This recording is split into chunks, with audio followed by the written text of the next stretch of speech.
the chess club.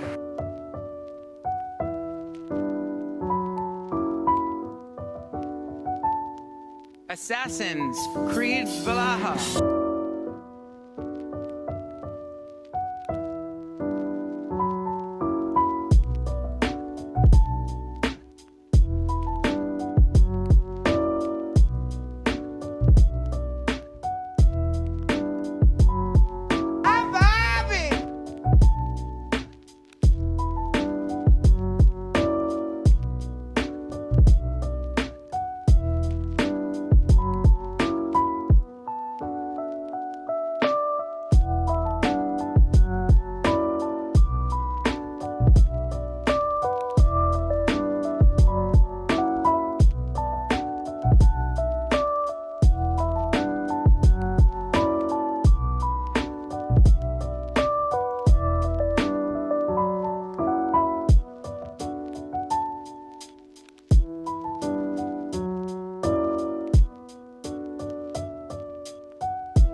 For a controversial 7 out of 10.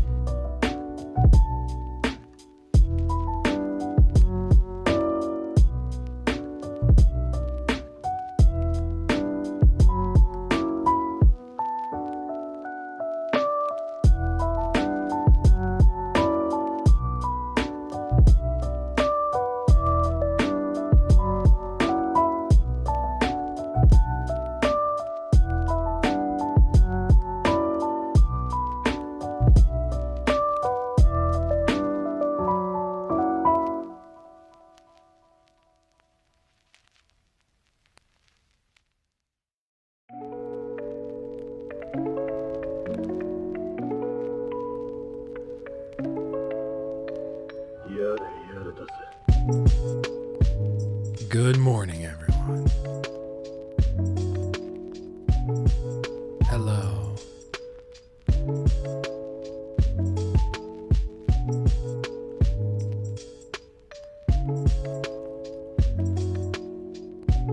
How you doing? Hopefully good. I know I am. Welcome. Welcome. Sorry, it's been a very hectic morning. Very hectic morning, but we're here now. We're here now, ready to rock and roll. That's all that matters, right?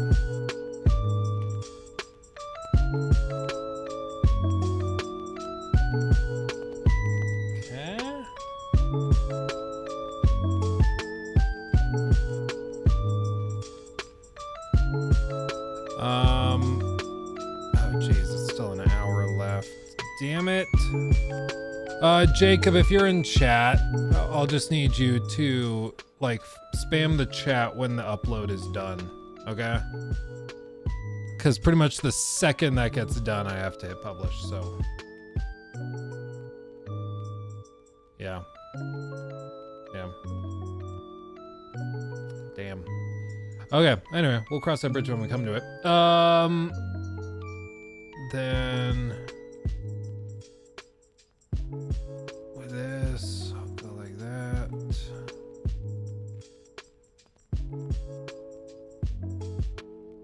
Jeez, sorry, I don't like running like behind on stuff, like frantically trying to play catch up. I cannot stand it, and that's just what this morning is. So we're just gonna deal with it. You guys will have to bear with me being a little scatterbrained, more so than usually. But you know what? Here we are. We're here. We're gonna have a good time. I'll calm down. I need more coffee, maybe a Red Bull or two, and then we'll be fine.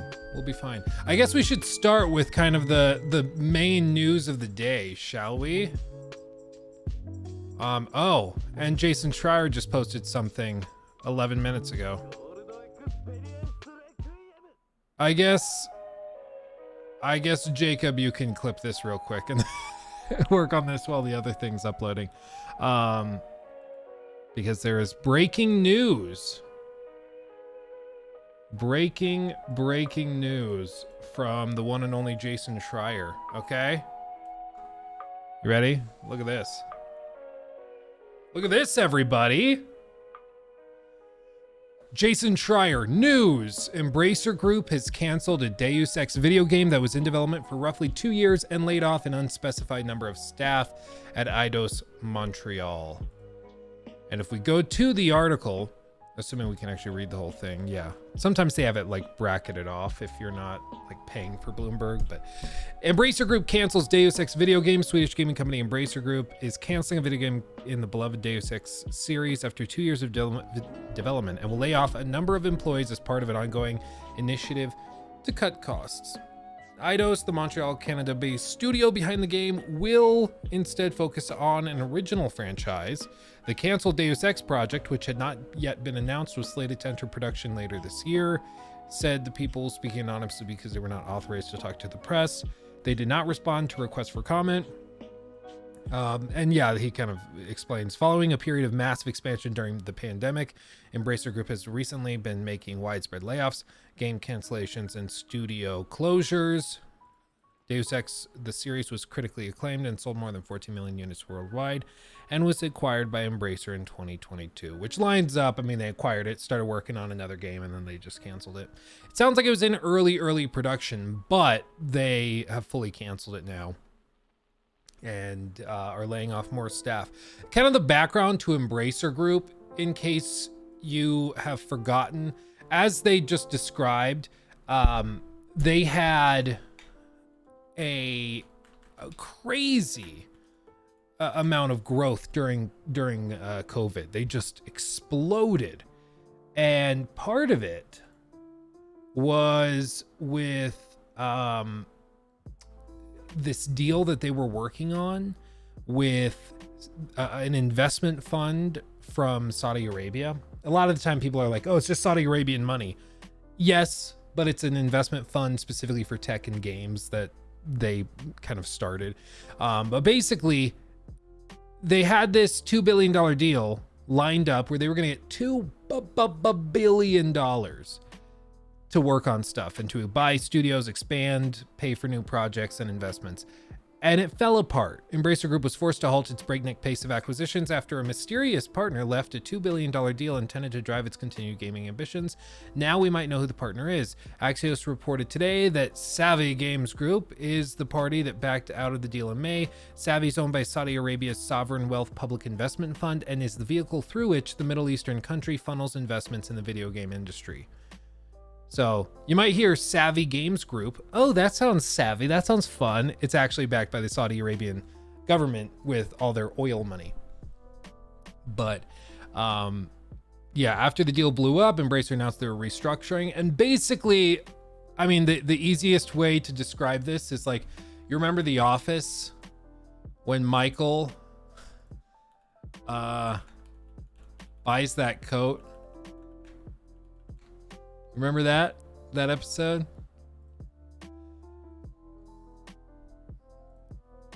What did we learn this week? Well, one, I can't just play it, otherwise it'll copyright strike. Thanks to me, my team is much faster at coming to decisions. Okay, that's fine. Number two, never buy a fur coat with a credit card until you absolutely have the money to pay for it.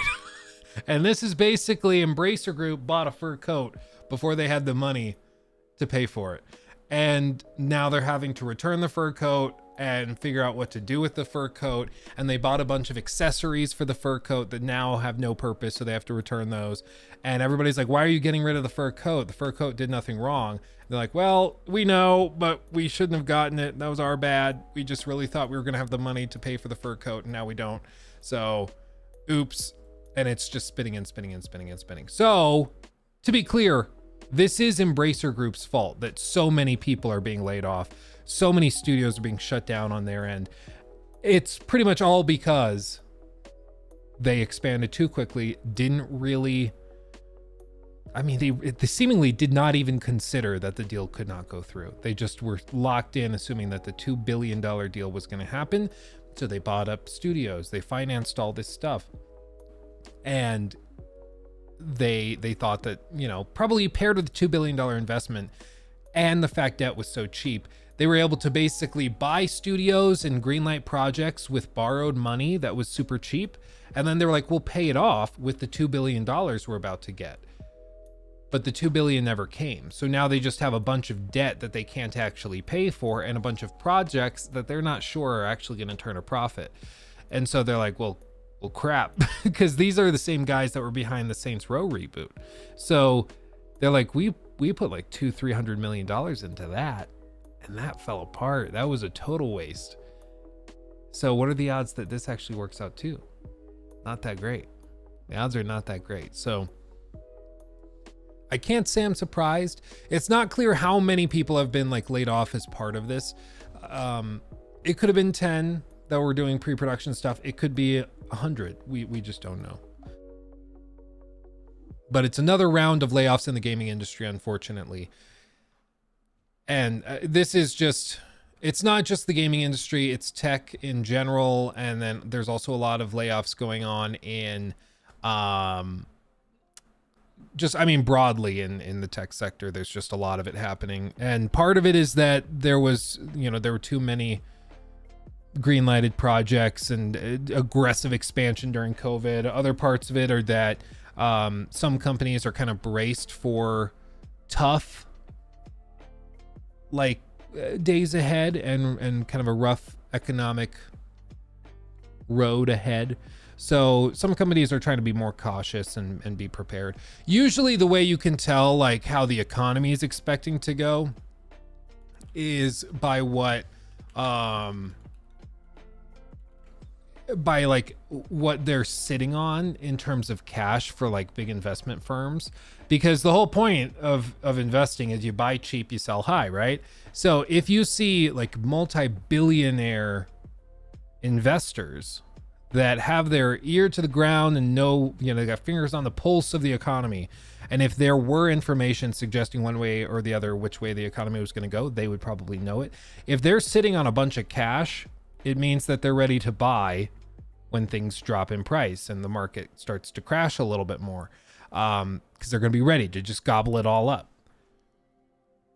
Well, somebody like Warren Buffett, his firm, Berkshire Hathaway, is sitting on $157 billion in cash. So he's ready to gobble up whatever stocks or companies start to get really weak that he thinks are really firm and valid companies, but just are in a tough position in terms of their stock price. So it seems like Embracer is probably aware of the same stuff. They're kind of trying to brace, because when the economy gets crappy, usually the first stuff to kind of suffer in terms of like the market are like creature comforts. People stop eating out a lot. People maybe cut their Starbucks addiction. People try to, cut the fat around their budgets where they can. And one of the things that can sometimes get cut too are like hobby things that are not strictly necessary, like video game spending. So a lot of people who then get really, squeezed on money, they'll start to go and buy one game every 2 months instead of a game every month. Or they'll stop buying all those microtransactions and skins, and they'll calm down on all of it. So they're kind of anticipating maybe these things get a little rougher. And I think that that's part of the reason you're seeing a lot of these huge projects get reworked and reevaluated, just simply because it's like $300 million projects that probably don't break even are not viable. Shocker. Yeah, Saints Row spending $200 million on that. Bad idea. I could have told you that wasn't going to sell well, like years ahead of its launch. I could have warned them. You guys could have warned them, because the gaming community all knew. We saw it within 10 seconds. This ain't going to work, fam. But they double down, keep spending hundreds of millions of dollars on it. And this is part of like the weird duality of the gaming industry. Is on the one hand, we warn companies when there's something that we just don't think is going to work. Like we see games like, some of these live service titles, like a Suicide Squad or Saints Row, which is a single player game, but still the Saints Row reboot, or Forspoken. We're like, yeah, this is going to flop. This is going to flop. And we tell them that, but they still shove it out the door, and then it flops, and they're like, what happened? But at the same time, they'll cancel projects like this, and then the gaming community will lose their minds and be like, you see this sucks. Deus Ex was such a cool franchise. Shame on Embracer. Maybe it was that this was going to be another over-monetized cringe reboot, and they just decided to pull the plug because they're like, it's not going to work out anyways. Or the odds of it working out and making us a lot of money is so low, it just doesn't make sense. So they cancel it. Like, it's one of my pet peeves is that people assume if a game was canceled, the company canceling it is canceling like an amazing project that would have been great. And you don't know that. Believe it or not, there's a lot of games that get canceled that probably should have been canceled, because sometimes games just aren't working and fail, like just aren't working. So it's, I think, a dangerous assumption. Oh yeah, this real quick. Okay, I guess that's a good spot to stop that. News segment, Jacob. News segment. So there's a lot happening with Suicide Squad Kill the Justice League today. Technically speaking, today is launch day. Sort of. It's early access launch day, I should say. Let me also real quick, Pushkin Reaper, thank you for subbing over on Twitch, my friend. Thank you. Sorry it took me a while to get it. I got distracted. Okay. New segment. So there is technically, a lot to talk about with Suicide Squad today. It's technically launch day, sort of, for early access in any country other than the US and not on PC. Because the way that they're doing this is that the game launches on the whatever 20 or 30th or 29th or whatever at midnight with whatever local time it is. So right now in New Zealand, you should be able to play the game, right? You notice I said should. I'll get to that in a minute. So you should be able to play the game right now. If you bought the $100 edition, you get early access, 72-hour early access. So you should be getting to play the game right now. The game launches on Steam tomorrow, I believe at 11 a.m. Pacific, I believe is what the timeline comes down to. But all told, the early access period is beginning. So people are going to start to play it and see it. Now, this comes after the revelation that Warner Brothers has elected not to send out review codes for anything, which is very weird. It's weird. Now, I know what some people are going to say. Luke, some games end up being great and they don't send out review codes. Notably, I believe it was Doom Eternal. I think Doom Eternal didn't send out review codes at all. And that game ended up being pretty good. Now, I would say that that is an exception to the rule. The standard is and should be that studios and publishers send out review codes. Not necessarily to me. I was never going to get a review code, let's be completely honest. But to like the big institutional reviewers like IGN, GameSpot, PC Gamer, those guys, let them review the game, share their thoughts with the customers, because if your game is really good, the reviews should make them more likely to purchase the game, right? You would think. It's almost as if they have an inkling or a suspicion that maybe this isn't received super well by the media. So my prediction ended up being correct, that they were not going to send out review codes. I was hoping that they'd prove me wrong, but last week I said I didn't think they were going to send out any review codes because I don't think they have anything to gain, because I think the game is going to review poorly. Or at the very least, not well. I think it's probably going to get 7s and 8s out of 10s, probably landing with a Metacritic in like the 7 out of 10 range. And in the modern gaming sphere, that's considered a bad game.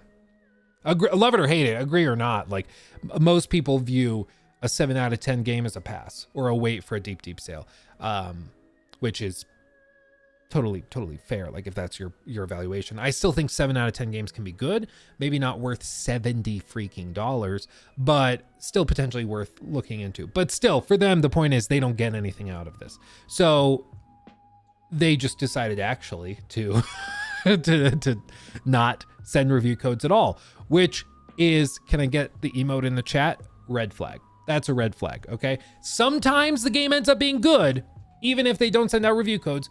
Usually it's a red flag. And in this case, the way that this has begun is just freaking delightful. They posted this up at 5 a.m. my time. We're aware that a number of players are currently experiencing an issue whereby upon logging into the game for the first time, they have full story completion. To resolve this issue, we will be performing maintenance on the game servers. During this time, the game will be unavailable. We expect this to take several hours and we'll update once we have more information. Apologies for the inconvenience. Straight up, if you were, and this was 5 hours ago, still no update, okay? If you logged into the game with early access, having paid $100, you would instantly receive all the completions and everything for completing the story in its entirety. All of the like chapters unlock for you to replay or whatever. Like immediately the game's just like, you did it, game over. Just from logging in. I don't know how that happens, like without them testing the game and being aware of it. I genuinely have no idea how that even begins to occur, but apparently it did. Apparently it did. So when I woke up this morning, I was like, ooh, let's go see. Let's see what we're dealing with. So I pulled up Suicide Squad on Twitch because it's launch day technically for early access, right? You'd think that there'd be people in there streaming it, talking about it, hyping it up, getting really, really excited.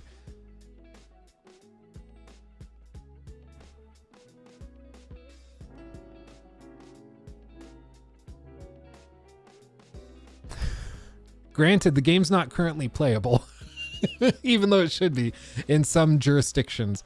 But I would have thought there would be a lot more than 511 people like streaming this category, right? Like, oh, it's early access launch day. I'm going to set my console to New Zealand and I'm going to play the game early. We're going to check it out and I'm going to be one of the big streamers doing it. It's going to be great. But no, it's like totally dead. Maybe tomorrow it picks up a lot. I bet it does, but almost nobody is trying to stream the topic or do anything with it, which is whatever. It's whatever. There was it looked like a Russian streamer that was streaming it earlier, before it got shut down for like 20 minutes. He was playing it. Couldn't understand a word he said because I don't speak Russian. Shocker. But he didn't get past like the tutorial section, which is just whatever. It's funny. Last of Us Part 2, but oh golly,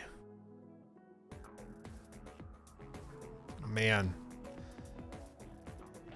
Yeah, it's just a mess. And then some people are like, offline mode needs to be a top priority, and they show this. I guess they were playing this before it got delayed and shut down. Our servers are currently in maintenance mode. Please visit. Yeah. So they were playing while once they decided to shut off servers to try and fix this bug, and then it just shuts down because it's always online. If the server's shut off, you can't play. It just boots you out. They've said they're working on an offline mode, a mode that doesn't require you to be connected, but that's coming later. So Christian Realistic Gamer RPG Guy donated $5 through Super Chat. I love watching your channel. You always have a rational perspective on gaming. I love your collab with Maddie. God loves you and everyone on here. Smile with a halo, smile with a halo. Smile with a halo, smile with a halo. Thank you, my friend. I appreciate you. And yeah, I've been trying to figure out another collab to do with Mr. Maddie Plays. I don't know. Recently, we haven't had a lot of overlap because my videos with regards to Starfield became generally, this is why the game sucks. And he's always had more of an optimistic, glasses half full approach to discussing Bethesda games. So I think tonally we were just diametrically opposed. And Paired with that, I'm just gonna say it. My audience can be a little mean to Mr. Matty when he comes in and like tries to defend Bethesda, or at least give it like explanations for why Bethesda works the way they do, or why the game turned out the way it did. And so I don't blame him for maybe wanting to just do his own thing for a bit. That's fine.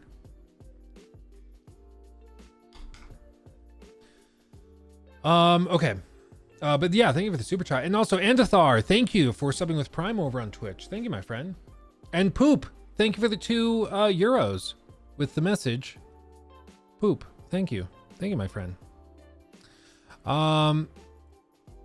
Let's see. Why is this like frozen?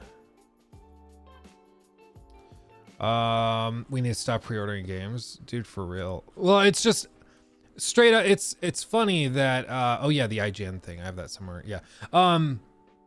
It's funny that like these people pay $100 for early access, 72-hour early access, and then they lose out on a chunk of that because there's a bug. And it's just, this is precisely the problem that people have with live service games, is that stuff like this happens all the time. It's just toxic. You're right, the key light is a little overwhelming.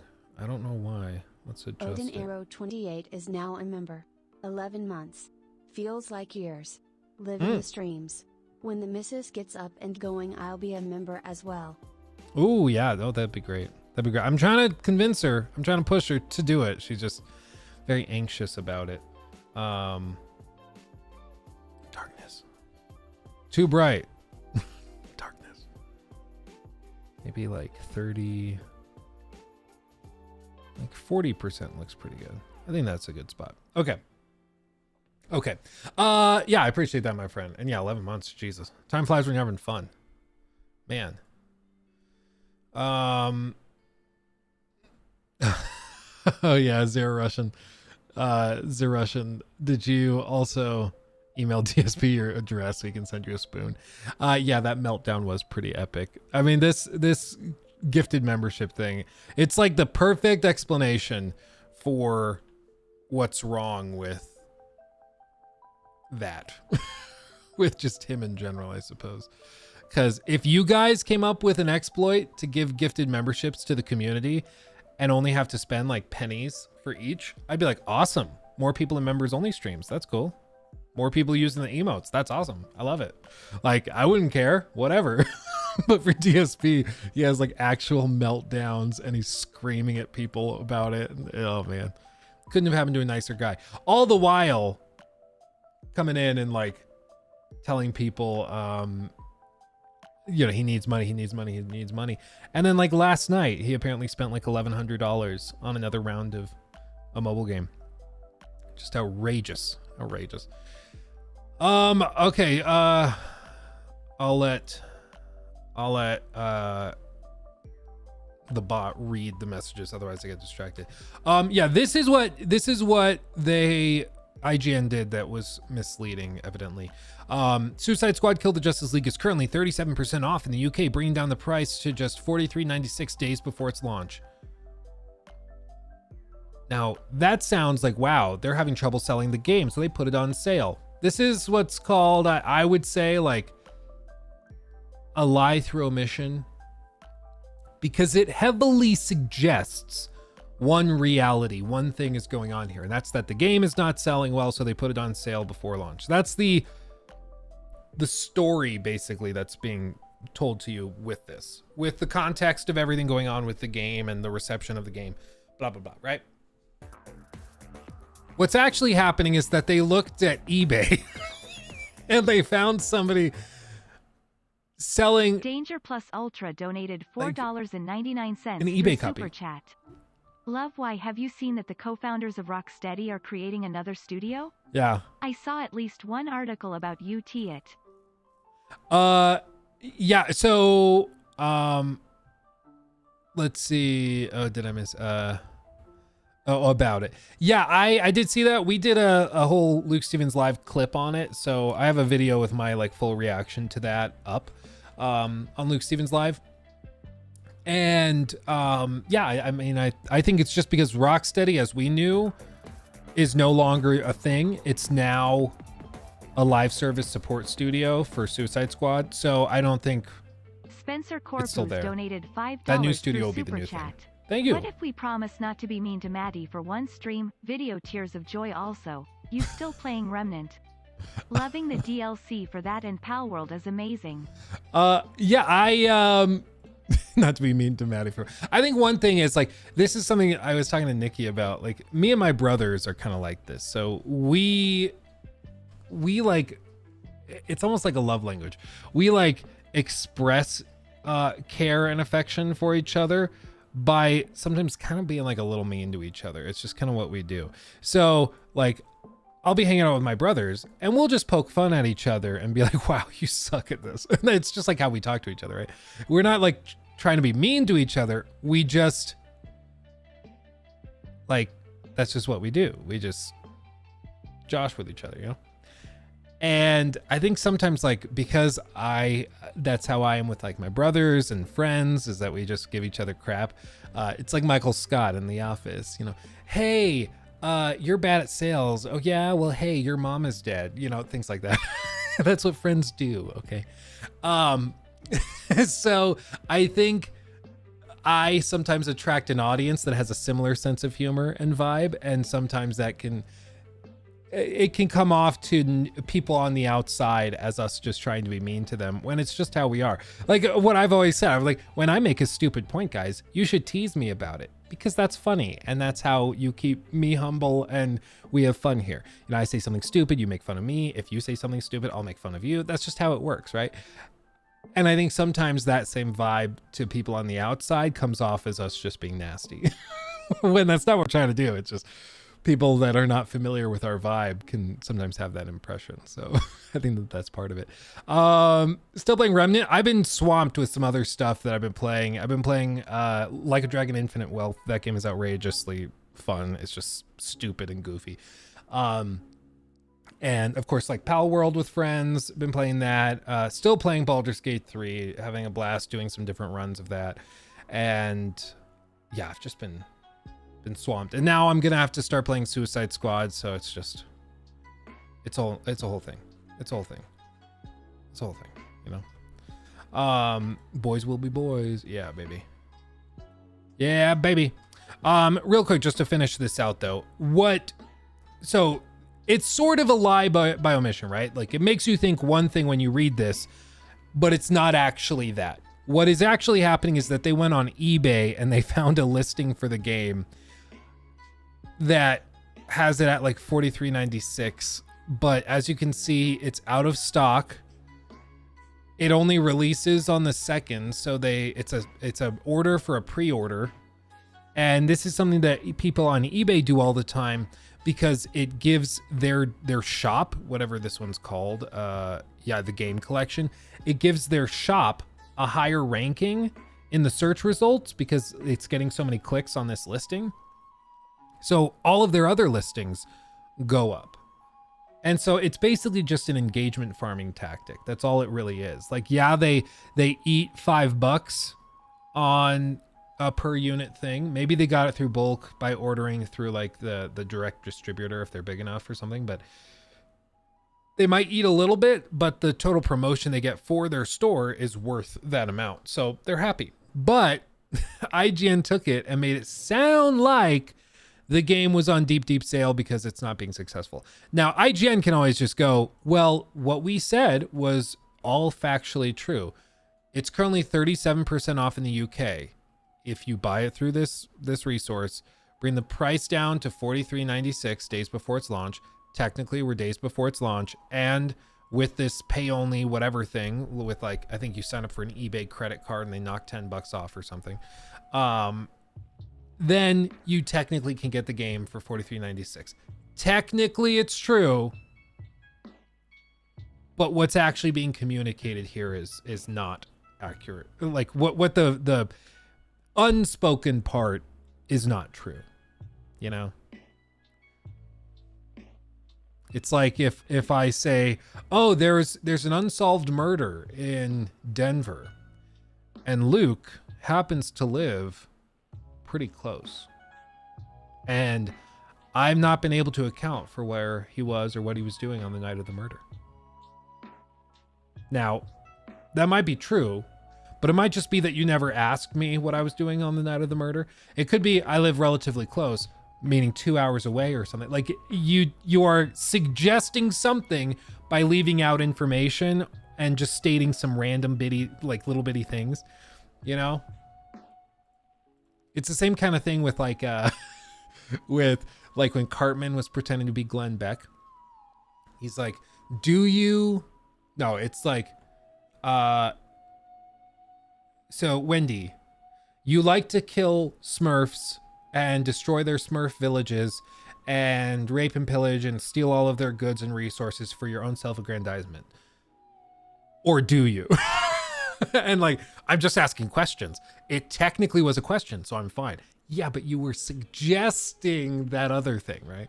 It's the same kind of vibe. It's the same kind of vibe. Like they know what they're doing is the point. They know what they're doing here. That's the point. Thank you. That's a very generous tip. Thank you, my friend. It's gonna read it. Dude, it's been glitching out some. Oh my God, I pressed the wrong buttons. It's been glitching out with this. Hold on. I'll read it. Give me just a second. I'll read it. I don't know why it's not reading it today. Okay. Okay.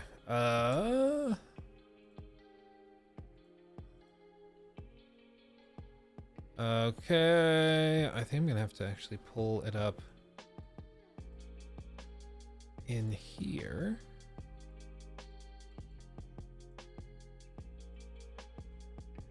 Maybe not.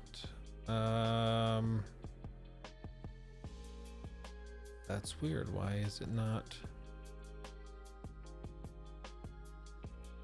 That was weird. Okay, let me pull it up this way. Am I gonna actually? Because it's supposed to send me like an alert, and then I just go through that. I think I'm gonna have to actually like go back in the stream and pause it and read it off there. Let's see. Gypsy Danger, thank you for the very generous $10 donation. Feels like companies chase the revenue of live service games, but not the demand, which seems counterintuitive to business. You make a product because there's a consumer need for it. Plus, companies underestimate how much is needed to support it long term. Yeah, I think what it is it's these executives that just look at something like, Fortnite or any of these extraction shooters, Destiny, anything like that. And they see that they just print money, and seemingly they're like, wait, we don't have to release an entirely new game every year, and wait, we also can just do really cheap, lazy stuff. Like we can just release a skin and sell that for $30. That's like that's half of a new game, and they're just buying that to have a different skin in the game. That's crazy. So the incentive and the potential reward and profit is extremely high. Extremely high. At the same time, the risk is extremely high because the odds of you being the game that beats everybody out is very low comparatively, right? Like it's just very low. So it's a very high risk, very high reward type of thing. And I think when money was cheap, or when you're looking at potentially getting $2 billion in investment from Saudi Arabia, you can justify taking bigger risks like that. But now that money is not free, and you can't just do that and dig yourself out with cheap debt to refinance and restructure, it doesn't work that way anymore. So you're having a lot of these holdover live service games that are releasing. And I mean, the other part of it too, and this is the case for, I think, Rocksteady and Suicide Squad that is uncomfortable, and not many people, including myself, would like to admit this, but it seems to be true.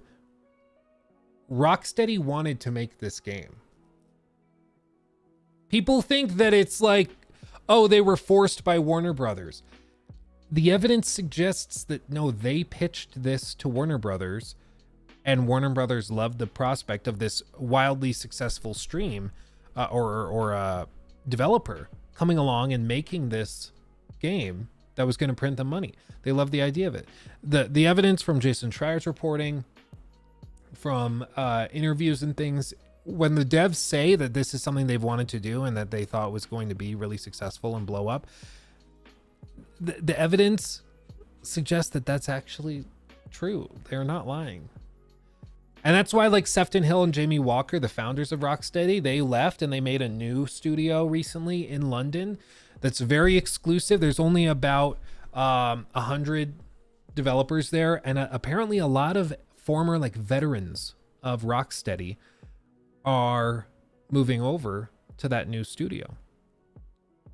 So like that, the core people responsible for like Arkham City and Arkham Knight, those guys are probably just moving over to their new studio, and Rocksteady will just continue to make like the live service stuff. Like, love it or hate it, it seems like for some of these studios, they get sort of bored. They're really good at doing one thing, but they want to shake it up and just do it differently, you know? And I can admire that. I can appreciate that. But I think that's why you'll occasionally have a game come out from a studio and it's very different from what they've previously done, but it's still really good. You're like, okay, wow, okay. Did not see this coming, that this would be this good, but it is. Okay.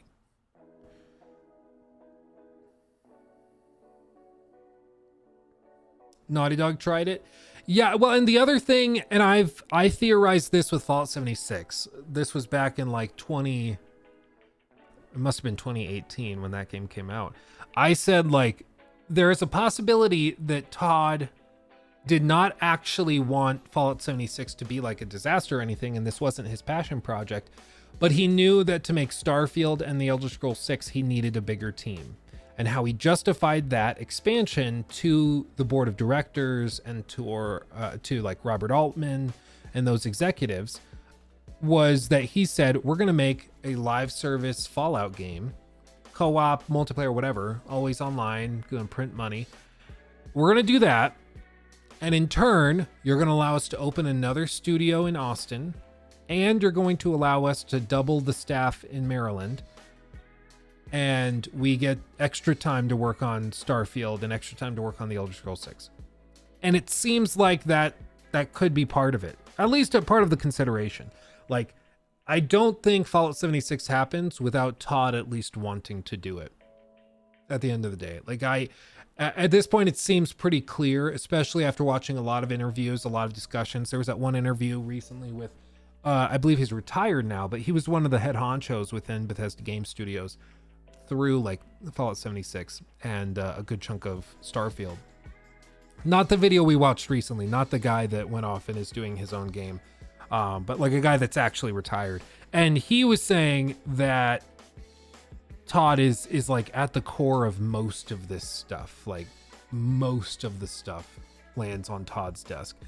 And if he doesn't want something, it probably doesn't happen. And I think that at this point, there's just a very low likelihood that that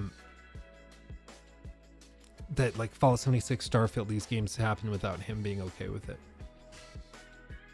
You know, and it was a cool idea. I've said this and I'll say it again. It got me flack back in the day when I said it. I was like, I think it's a cool idea for Fallout 76 to have no NPCs, but the NPCs are all players. That being said, it only would have worked if it were an actual MMO. Like if it was an actual game where there's players role-playing as like merchants, players role-playing as doctors, and there was an infrastructure for that. If that was in the game, that could have worked. But instead there's like 12 players that never donated $9.99 through Super Chat. Thank you, my friend. Yo, Luke. Any predictions for the PlayStation State of Play this Wednesday? Sorry if you already talked about it, lol, love your streams. No, that's great. You're helping keep me on track and move on to the next subject instead of rambling about Todd again for 45 minutes. So thank you. Let's pivot to that. That's a great question. And thank you for the 10. Very, very generous. So yes, it is in fact true that a state of play has officially been confirmed to be happening by the end of this month. Roughly 40 minutes long, 15 games for PS5 and PSVR 2 coming in 2024 and beyond. Rise of the Ronin and Stellar Blade are confirmed. It's rumored that we'll see Death Stranding 2, Judas, Final Fantasy VII Rebirth, Concord, New Metro, Silent Hill 2, and more. And this is, you know, basically the explanation for it. When they say like some of the most talented minds, that to me makes me think like, okay, so it's personality driven. It's got to be like maybe Neil Druckmann shows up, or at the very least Hideo Kojima. Because what other personalities are really recognizable as like great minds in game development? I think it's pretty rare. Maybe Hidetaka Miyazaki, maybe they landed the reveal of the Elden Ring DLC, but I don't think that that's the case. I'm guessing it's just Kojima shows up. As for these specifics, I think Death Stranding 2 makes sense because it's been too long. I mean, when was the last time we saw Death Stranding 2? Working title. It was the Game Awards 2022. So like a year and a quarter ago, a year and a half. Not quite a year and a half, but like a little over a year ago. Oh my god, it's so loud. Just as weird as ever.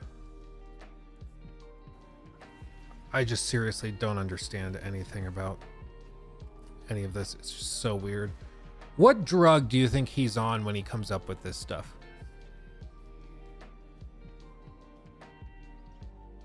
It's gotta be something fun, right? Like he just injects himself with like crab blood or something.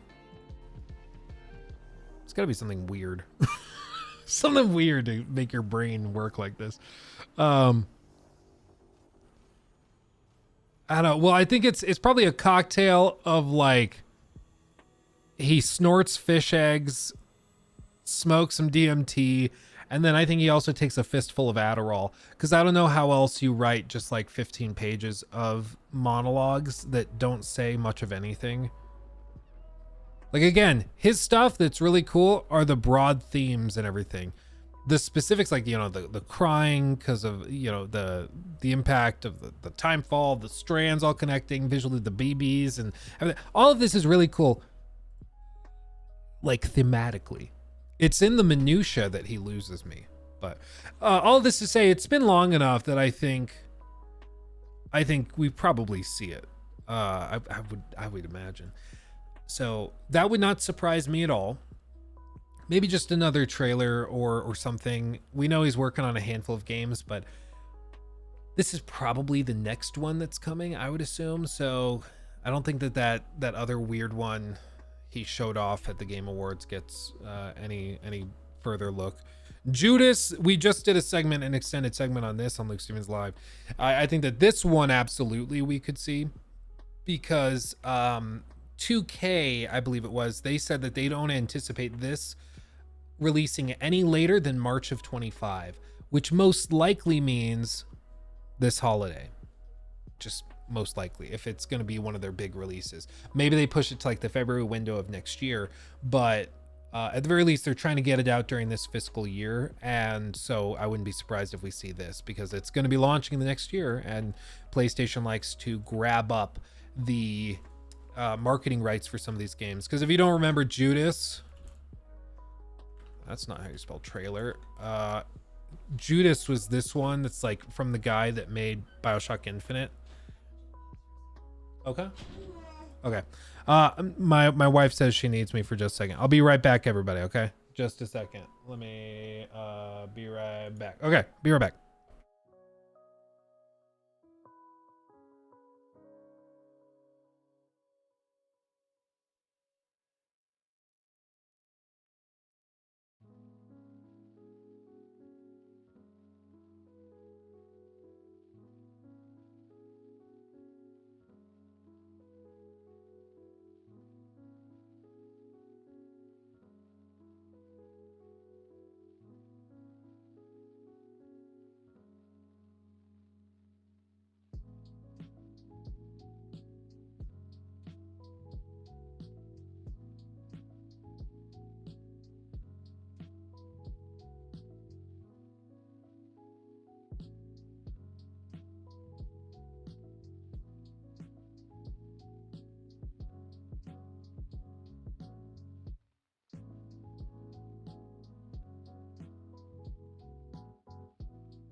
Okay, fam, I'm back. I'm back. We just had to do a little cleanup because Mr. Ori, he's kind of a messy dude. But you want to show everyone what you've been practicing? No, yay! Can you clap? Look at that! Yay! Yay! Okay, I'm gonna hold you. Can you clap? Oh, he wants to talk into the microphone. But clap. Clapping. Ah! He's been practicing. He hasn't really gotten that you open your palms. He just kind of does this. He does the Brett Favre clap, you know. Yay!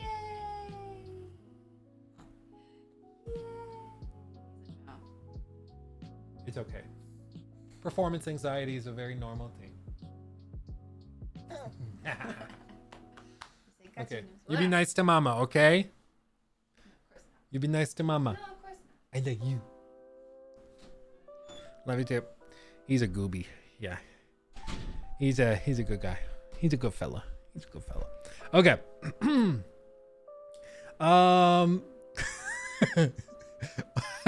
Ayrton Carson, let's be honest. If Kojima's a pro, he doesn't snort Adderall. He uses a suppository for better bioavailability.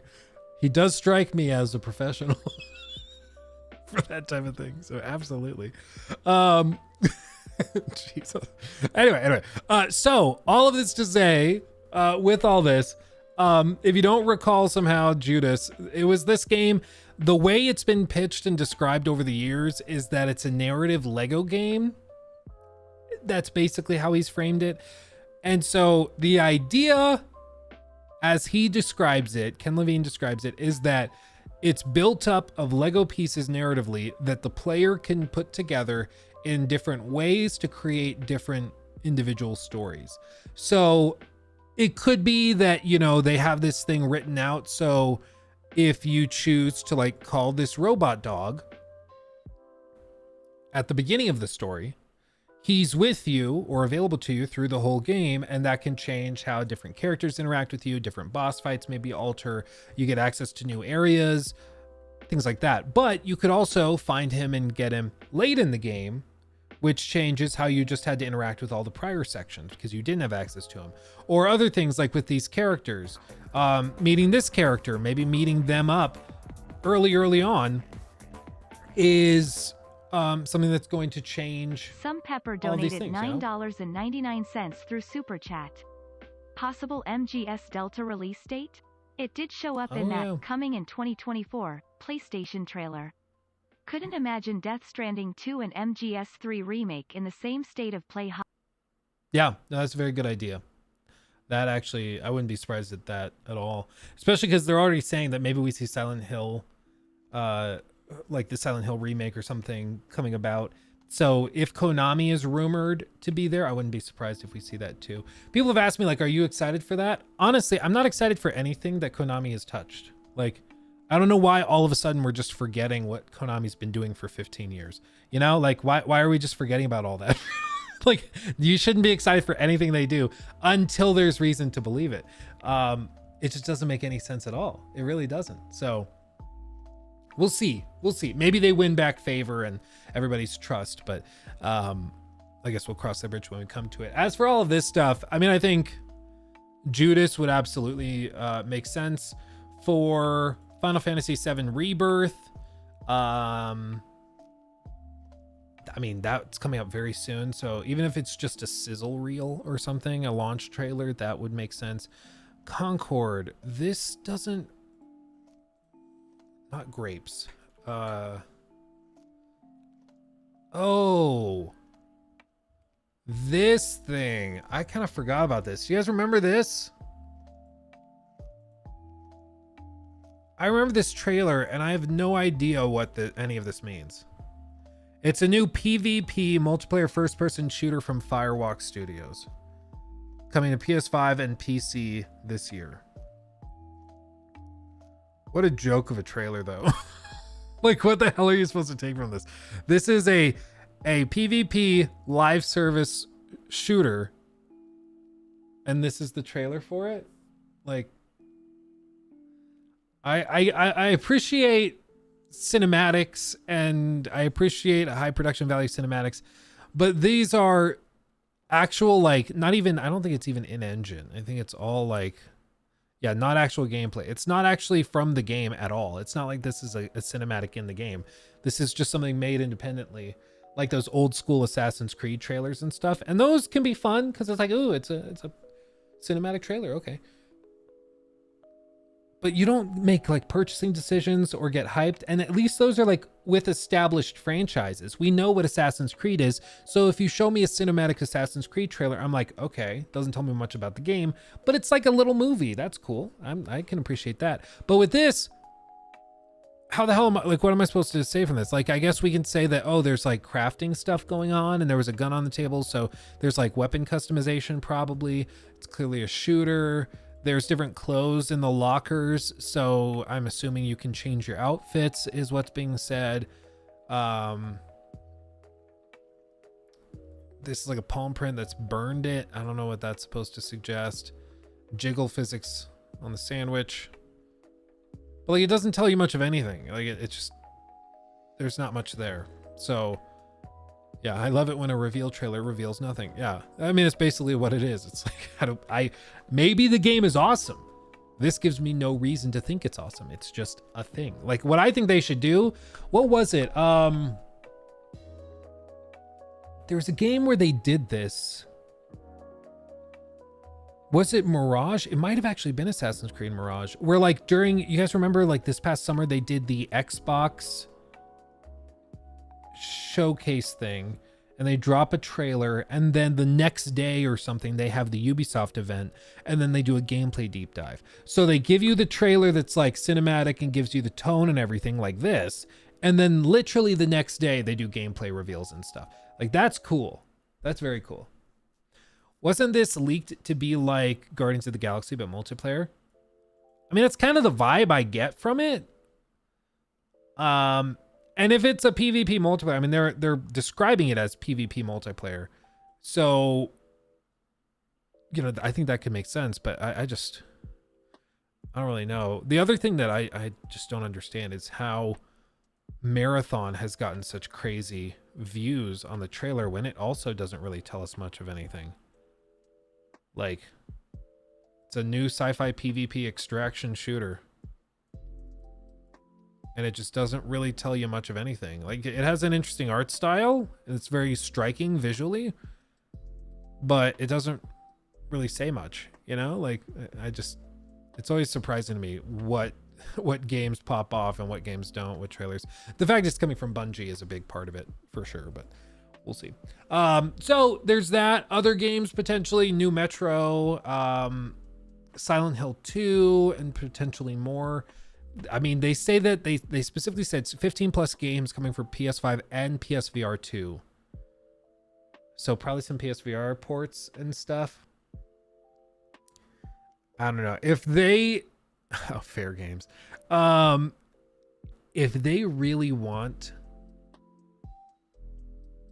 to like get the PSVR 2 to be truly viable, they've got to be more consistent. Feels like we get maybe 1 or 2 games a year for it, and that's just not enough to buy a $500 thing, you know? It just doesn't make sense. Doesn't make sense. I think Twisted Metal shows up. Yeah, I think there's going to be a couple of small, like, honestly, probably like a 15, 30 second trailer, like little stuff. When we get news on the Wonder Woman game, bloody buzzing for that. That's a good question. That's a good question, because the Wonder Woman game, let's see. Games Radar. DC's Themyscira Princess will star in a new Wonder Woman game from developer Monolith, the makers of the best Lord of the Rings games ever, which is not even exaggeration. I mean, that's just a fact. Let's see. In terms of actual timelines, let's see. The hub on the new Wonder Woman game was updated January 16th. Release date, it was announced in December of 21, and all we know is that it's currently in production with Warner Brother Games Suicide Squad set to release like today, basically. We expect that a new Wonder Woman game will come into focus shortly after. That makes sense. I mean, they probably give Suicide Squad a few weeks, maybe a month to sizzle and simmer, and then they reveal this. As for like exact timelines, I don't think they've said anything. Correct me if I'm wrong. I'm not sure if they've said anything like it has to release this year or by the end of this fiscal year or whatever. It seems like they're keeping it a little bit more open. So maybe, because this would be releasing, if this were at the event, I mean, the event's in 2 days. So it would technically be before the official launch of Suicide Squad, but like after early access launch. I think it's still too soon. I don't think that they double up on marketing personally. I would guess they wait to do Wonder Woman to another event. Maybe it's a PlayStation event, maybe it's their own thing. Who knows? But yeah, I'm guessing that they probably wait on it. Let's see. Did they refresh the servers for Suicide Squad? They did not. Still, like, no one. They're just playing back the videos of the preview event thing that they did. What you gonna do?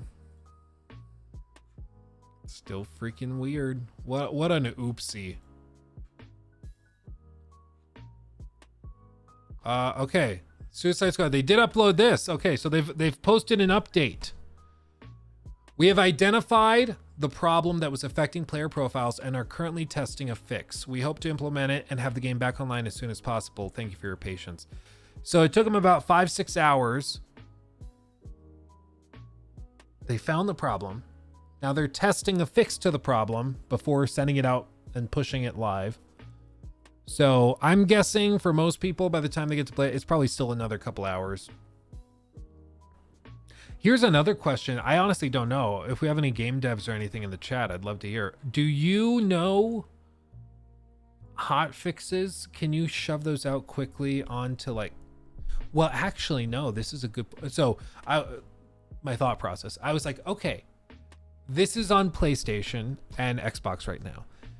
If they send out a hot fix, the hot fix doesn't actually like,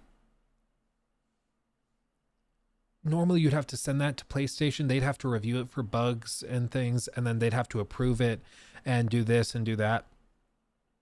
But because it sounds like this is tied up in the servers and they took the servers offline, it sounds like an update on the server side, which doesn't require them to go through the PlayStation approval process, I don't think, in which case they don't have to get approval for anything and it can happen much faster. Interesting. Okay. The fact that they're called Rocksteady is quite ironic with the release being far from steady. Well, basically nobody's gotten to play it yet, as far as I can tell. Like the section, like from this tweet here, this bit of the game. So you see Harley is still wearing her like jump or whatever they call it, the straight jacket. She's still wearing the straight jacket. This happens like early in the game, like probably 30 minutes in, maybe.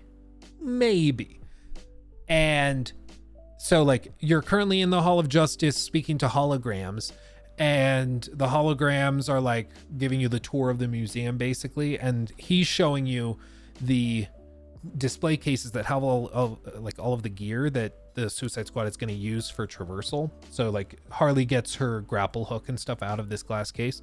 So this is super early in the game, which makes me think if this guy was doing a Suicide Squad Kill the Justice League live stream, no commentary, it makes me think that he started it right as it became available. In which case, the most that people got through was this. And I think most, if not all of this section of the game has already been revealed and released in gameplay footage that they've dropped. So I don't think anybody has seen anything new. So I would not be, unfortunately, it just seems like nobody's actually gotten to try the game in any meaningful way. Yeah, so it's a big oof. It's a big oof.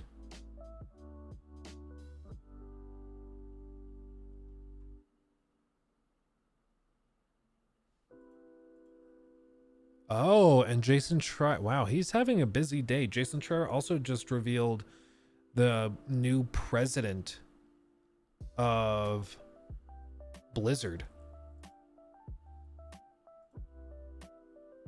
Wow. Wow.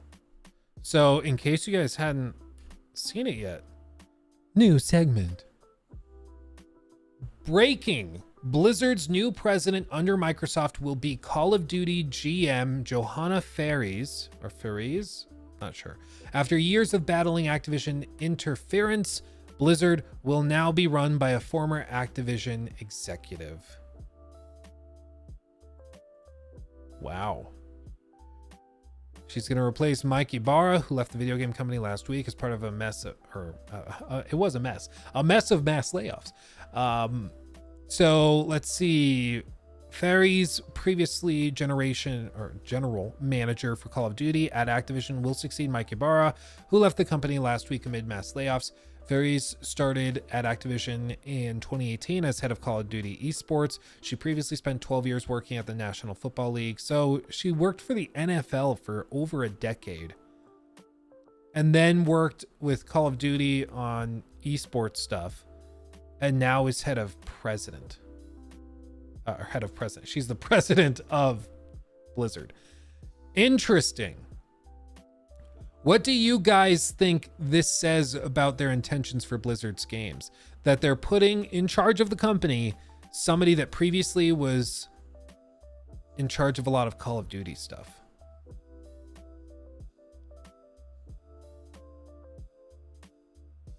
Interesting. That to me doesn't get me super excited. Personally, like if they brought in a guy from like 30 years ago who like, you know, was an early founder and has just been behind the scenes forever, and he's just like a World of Warcraft nerd, that could work. That to me again kind of reaffirms what they're going to be trying to do, which is turning Blizzard into a new Activision where they can pump out regular, like annualized releases.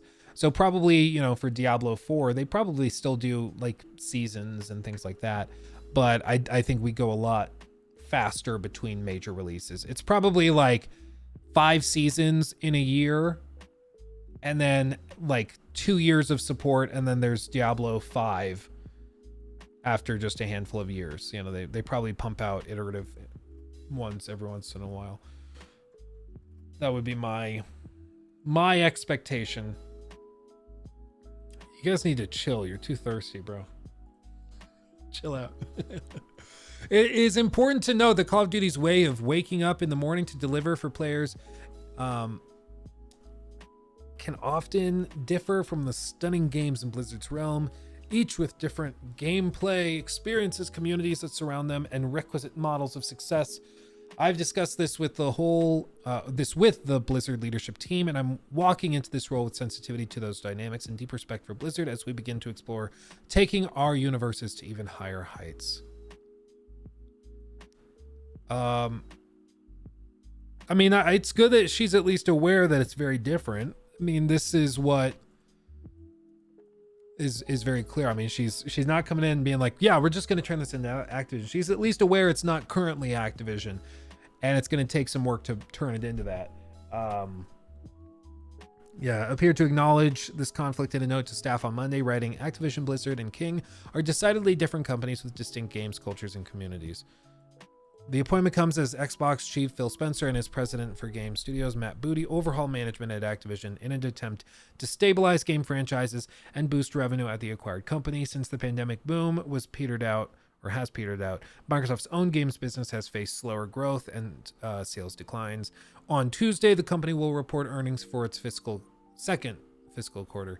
The first time it will integrate Activision sales into results. Yeah, that's going to be interesting. Tuesday, we get to find that out. That actually makes me think that maybe the numbers are not going to be super great. You know why?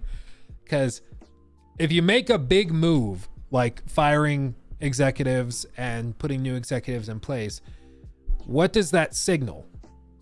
That the previous guys were not doing a very good job, so you're putting new people in that will do a better job. So that makes me think that at this earning call tomorrow, probably the numbers are not going to be amazing, and they're going to be like, yeah, we've taken steps to remedy that. We just did a major restructuring of the executive team. There's a new president in place. We're doing all of this stuff. We're fixing it. That would make sense to me. That would make sense to me. And cost cutting. I mean, yeah, beyond just the executives that were let go, they also let go a lot of other, like 1,900 other people in the rest of the company. So at the very least, they're trying to cut costs. Because, I mean, with all this, it's been said for a very long time that Activision and Blizzard and EA and Ubisoft, it's been said for a long time that they have a lot of bloat. It's been one of the frustrations with investors. I remember reading an article. It was from a French financial analyst that covered Ubisoft very closely. And his position was that Ubisoft had way too many employees for what they did. He was like, they could cut 30% of their staff and probably do the same amount of stuff. Now, I didn't do the research he did. I don't know the numbers he was looking at. That sounds aggressive and like a lot, 30% cuts to do the same thing. You know, I'd have to see the numbers to believe that. But at the very least, like, it's not totally outside the realm of possibility, just because like Twitter and X, they cut something insane, like half of their workforce or something like that. And yes, there were problems for a little while. The site still works. Like, the site's still functional. If honestly, if anybody other than Elon Musk had bought it, if it was like an investment firm with a no-name owner, I think that advertisers would still be there and Twitter would be worth a lot more now than when it was sold. Because user engagement is at like all-time highs. It's just, it seems to me like the frustrations and problems they've had have been mostly personality based with Elon, but that's kind of beside the point. Anyway, the point is that you can take a company that you previously thought needed, say 100 employees, and sometimes you're able to get rid of 20 or 30 of them and the functions still work. The company is still operational. Everything's okay. It just maybe requires some shifting. Was it 80%? Oh, Jesus. Yeah. Promoting somebody from the inside is also way cheaper. Yeah. Well, and I also think that it sends a really clear message also that they're promoting a woman to the head of the company, because what have the allegations been for years with regards to Activision and Blizzard? That it's a boys club. It's kind of sexist. They don't take women as seriously for promotions within the company, things like that. So for Phil Spencer to come in and just be like, yep, she's in charge now, sends a pretty clear message that he's like, we're not doing things like those last guys did. We're doing things different.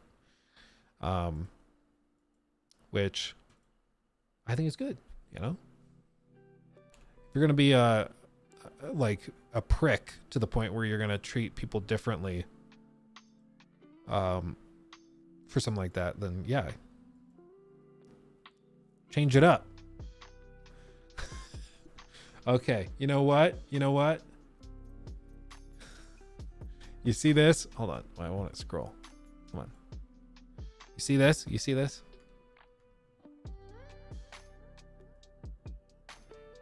You're done. You're done. Calm down. You guys are thirsty. You guys gotta chill out, man. You gotta chill out. God damn. Honestly, if it's a meme that happens where, like, you know, she comes out on stage and announces some stuff, I mean, like at E3 and everything, I think that could be good. Make people chill out a little bit. Because I will say, like, it is funny that every time that BlizzCon happens and you see like the guys that run Blizzard, like Activision Blizzard, but mostly just Blizzard specifically, you're like, okay, makes sense. Yeah, I believe it. You know, every time you see them, you're like, I don't know what I was expecting the people that ran Blizzard to look like, but they look like they run, it looks like they run Blizzard for sure. You know what I mean? You know, the vibe fits. It fits up. It fits. Are you into turn-based games? If so, looking forward to the new Persona game coming out this Friday. I do like turn-based games. I wouldn't say I like them more than, like, it's not a preference. I don't mind turn-based games. I don't mind live action combat. I don't care about that. It's not a positive or negative for me. Like if it's turn-based, I think the expectation is a little higher. Like I need people, I need the game to be a little bit more robust. There needs to be more variability and stuff in combat, but I feel like a lot of like real-time combat systems, you can get away with kind of, I think you can get away with a less robust combat system so long as it's pretty. You know, if the movement's really cool, people are willing to kind of look past everything else, you know. Let's see what Paris is saying. Having a lot of private discussions about Suicide Squad game and the decision to hold reviews until after launch. My 2 cents, after hearing various viewpoints, Warner Brothers did what they felt was best for the long-term health of the game and the studio. If the game fails, the studio may face mass layoffs or close altogether. As a consumer, you have 2 choices: buy the game and judge for yourself, or wait for reviews and stream post-launch and judge for yourself. I see that I need to be clear on my stance. Warner Brothers holding reviews is not a good thing and is not something I support. My lizard brain is trying to figure out the reasons why, and it most likely is fear of negative reviews. If you are not sure, then wait until you see the reviews. And Ryan said, I love you, Paris, but this ain't it. The publisher doesn't need defending, consumers do. That's what reviews or some form thereof on a live service game, such as review in progress, would have achieved that. Warner Brothers has now chosen not to allow. Yeah, I think people misunderstood. I didn't read this and think that he was defending it. I think he's just trying to explain why they're doing it. I agree. It's clear, like, they thought the chances of a negative review were pretty high, especially after previews did not go well. If previews had gone really well, they might have done it. But even then, I am convinced that they were already feeling like they weren't going to send reviews out, which is why like a week or 2 ago, I said, yeah, I think that they don't do reviews. I'm glad IGN got humbled. I don't think it's about them being humbled. It's about all of the publishers. It's not just IGN. It's GameSpot. It's Carrick from ACG. It's SkillUp. It's all those guys that also are not getting to review it. And the thing is, you can't turn this into, oh, well, lol, I hate IGN. So the fact that IGN didn't get a review code, cry me a river. No, this is about you, the consumer. Like reviewers, sure. Like we would like to review the game because it gets views and that helps us pay our bills, whatever. But the point of reviews is for somebody who does this and whose job it is to evaluate a game. The point is for them to play it and then share their opinions with you so that you can potentially avoid wasting your money on a $70 game that isn't very good or that's super toxically monetized or whatever else. It's to protect the consumer. And I think we saw this with other games that have withheld reviews or that do like same day review embargo lifting and things like that. So pre-orders are guaranteed to go through. And it almost always is because the publisher wants to avoid people canceling their pre-orders because the reviews were bad, usually because they have an inkling that it's not going to be received super well. Or they're just straight up trying to withhold judgment of this product to the consumer base.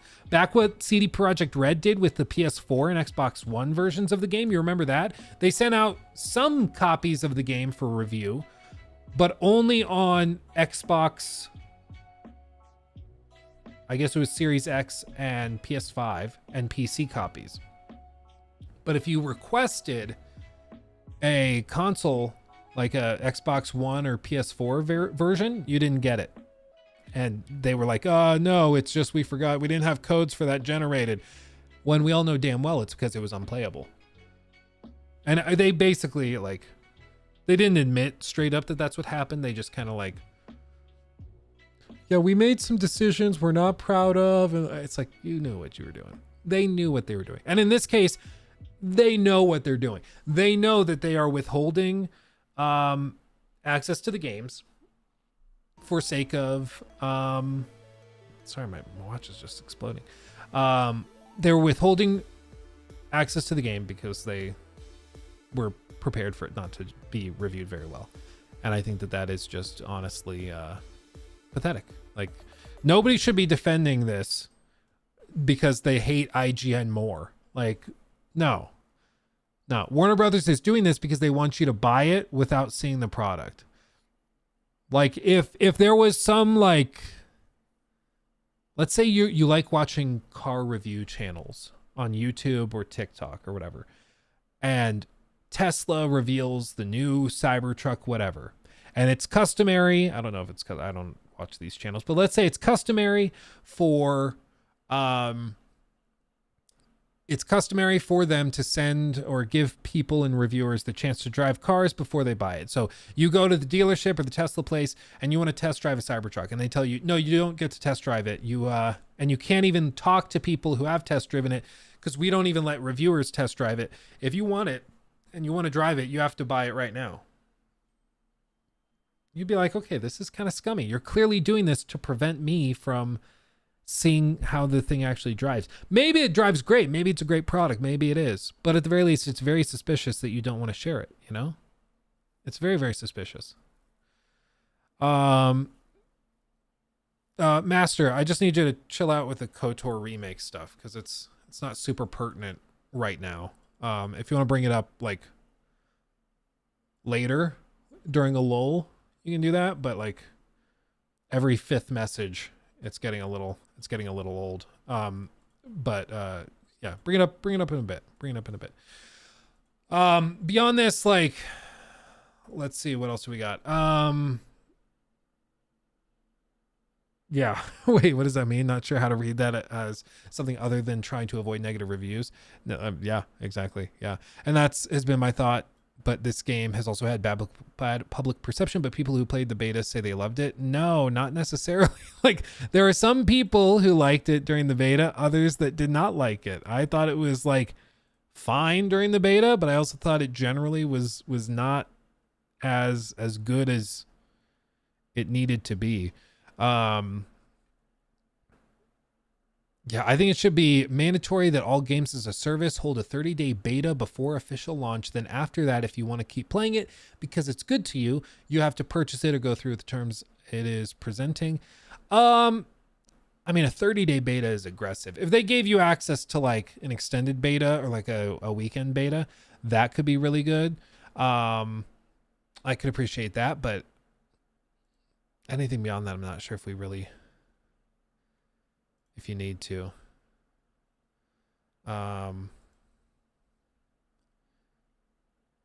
Oh yeah, because all the spoilers dropped. That's funny. If you're broke, just say that. Buy a game, try a game, and if it's bad, trash the game. The Force Taste on Suicide Squad game is hilarious. Making people out to be like, oh, you're broke, loser, because you don't want to waste $70 on a bad game. Like, what? That's probably one of the cringest takes I've seen. Like, you guys know me. One of my passions in life is spending money frivolously. Look at all the stupid crap I have around me. Like, it's outrageous. I love spending money frivolously. And even I don't want to spend $70 on a game if I can avoid spending $70 on a crappy game. Now, I'm in a weird position where, like, it's spend money to make money. Like, if I get the early access thing to the game, I'm one person who can do that, and then I can make a single video on this game that's seen by hundreds of thousands of people, and I can save them the trouble of spending $70 or $100 on the game to try it early, and then they can make their own informed decision. If they see me playing it and hear my breakdowns of it, and they're impressed by it, or if they're like, wow, this actually looks way better than I thought it would be, that's awesome. They can try it and buy it. They made a more informed decision at that point, and nobody can be upset with that. But things like this are just like, so you like wasting money. I wonder if he has other stuff on his page that suggests he likes to waste money on stupid things. That would be very funny. If like, if he also has like a habit of buying into like mobile games and stuff, that would be funny. No, he's like a fighting game player. Oh no, he's just generally a fan. He's just posting pictures of meals. Oh look, food. 5 more days until the game. What? Okay. Yeah, why is that all of the Suicide Squad's defense? You're broke. Haha, brokey. Yeah. Well, and it doesn't apply to like anything else. Like it really doesn't apply to anything else. Cause like you can look at anybody, who has money, and if they aren't buying into it, then like, what's the explanation? Are you saying that they don't actually have money? Like what? It's so stupid. It's so stupid.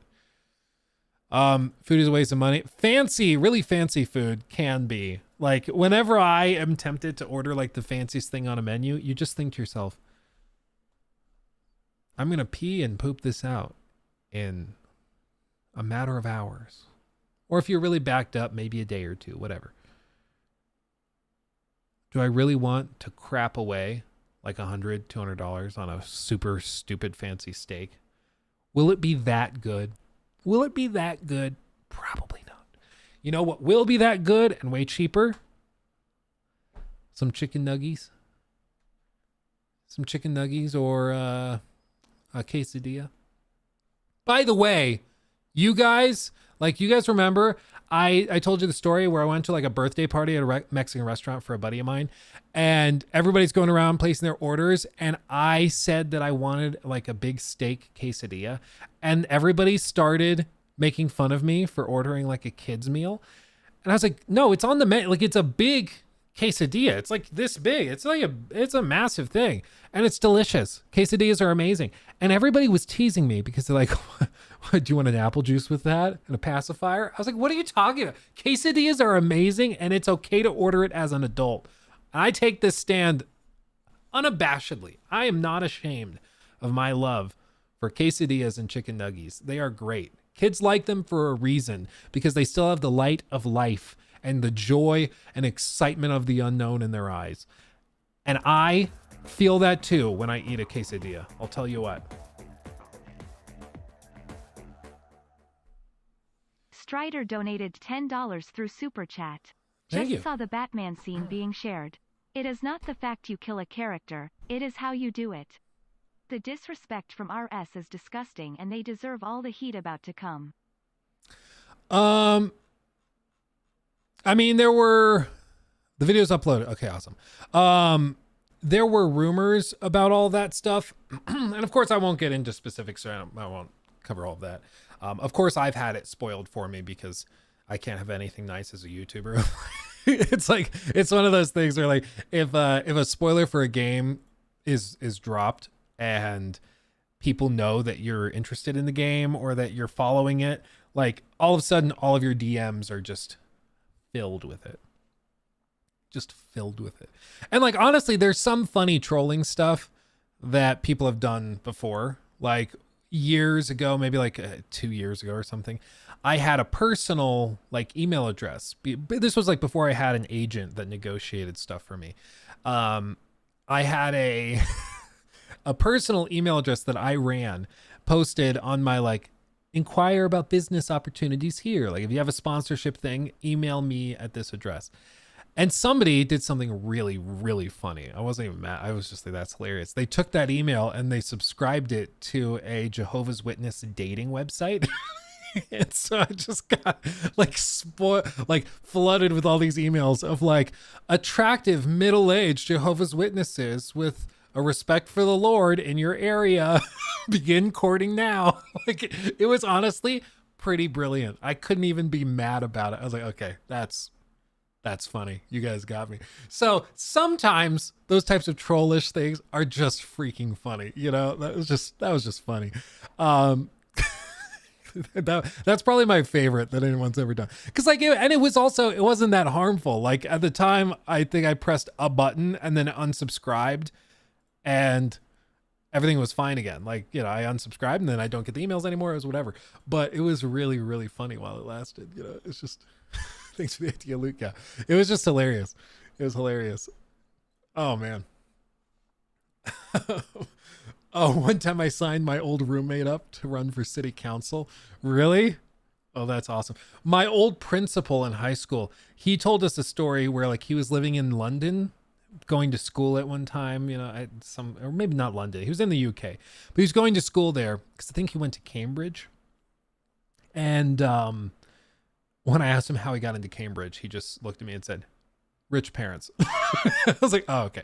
But anyway, he was going to school in the UK in Cambridge or whatever. And he, one day he's sitting at the table early in the morning before leaving. And he had a roommate or two, but he's sitting at the kitchen table. And then he hears a thud, just on the window. And he looks over and it was a bird. A bird had flown into the glass window and like cracked its neck and dropped dead. So this bird is just dead on his windowsill. And his roommate every morning got up and made a bowl of cereal before going to class. So my principal, this was well before he was my principal, he went, grabbed the dead bird, put it in the box of like Honey Nut Cheerios or whatever. And so when his roommate came out to make breakfast, he pours the Cheerios into the bowl. There's just a dead bird in the bowl of Cheerios, and just screamed and lost it. Honestly, there were a lot of stories like that he would tell. Like, he also told us a story of like one time when he was in his late teens, or not late teens, it was late 20s. He wanted to know what it was like to crash a car. So he went, rented a car, got the comprehensive insurance on it. And he's like, I never told anybody this, but he's like, if you have all the comprehensive insurance and, you know, you happen to plow into a pillar, like, it's not that big of a deal. It just gets covered. I was like, wow, dude. He's like, just try it. With these, like, a lot of his stories were like so outrageous. You're like, I think most of these are probably made up, but they're fun. Like, honestly, they're just fun. Yeah, it's one thing if you make up a story to like make yourself sound cool. It's another thing if you make up a story and it's just, or like you heavily exaggerate a story and it's just funny. You know, it's even more outrageous.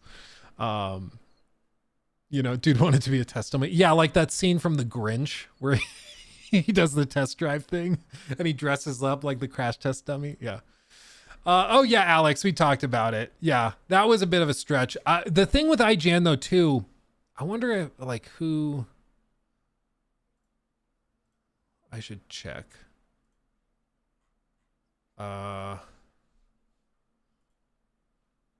Also,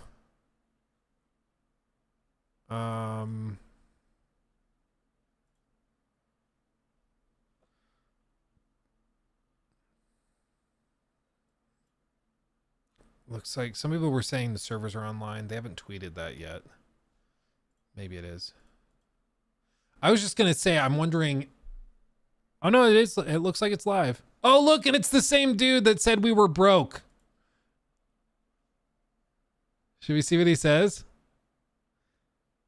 That's the same profile picture. It's the same dude.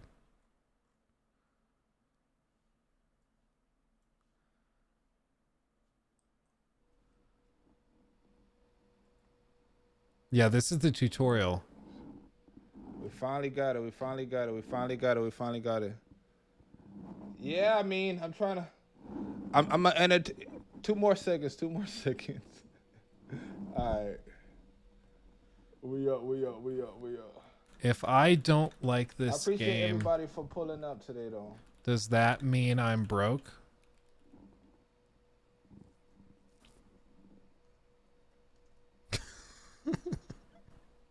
Because is that what he said specifically? I think it was if you just say you're broke.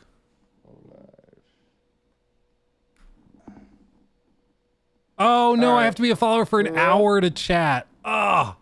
Okay, I can't hear nothing though. Why can't I hear anything? No. Okay, so I'm gonna keep this up for an hour, and then I'll ask him.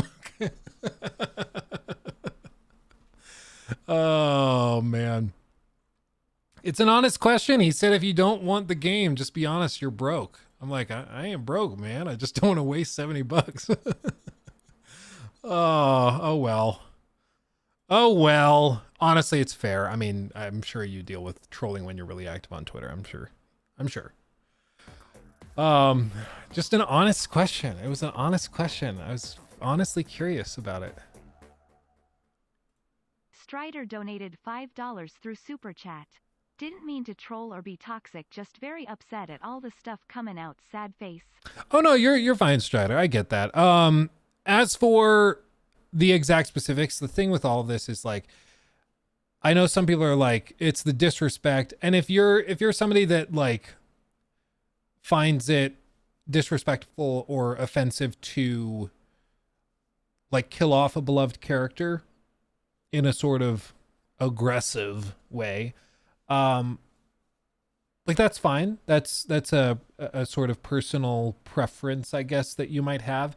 People responded the same way to like Joel's death, saying like, no, you just they did it in this disrespectful way, whatever that means. Like I've always asked like, well, what would be the respectful way? Do you want them to just die of old age? Like, it's hard to write a really intense story when everybody's just dying of old age and Alzheimer's, you know? So like, I think that you just don't want the character to die. That's fine, but like, let's just be like upfront with it. Or like they die in a heroic way, then you can't be that mad.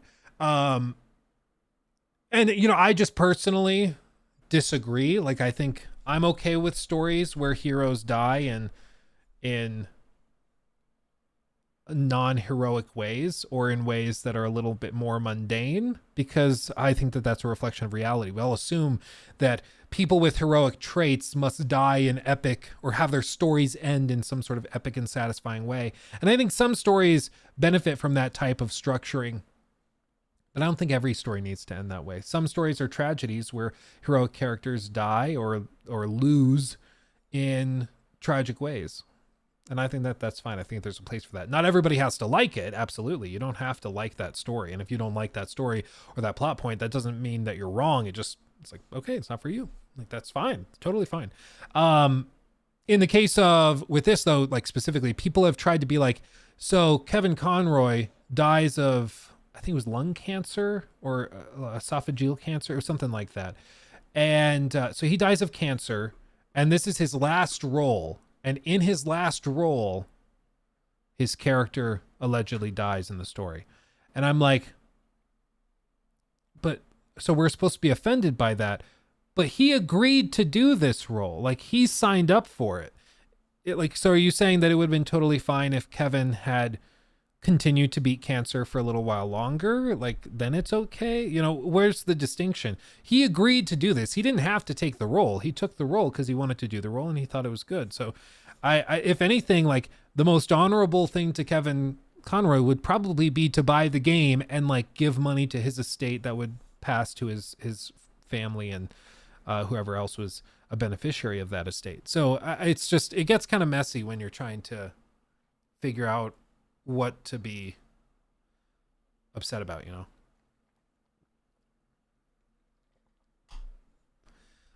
I feel like if you kill a character, I feel like it needs to feel worth it. Well, with The Last of Us Part 2, it always gets messy talking about this, because like The Last of Us Part 2 also is a story in which the point is that they're drawing direct parallels between Abby and Ellie.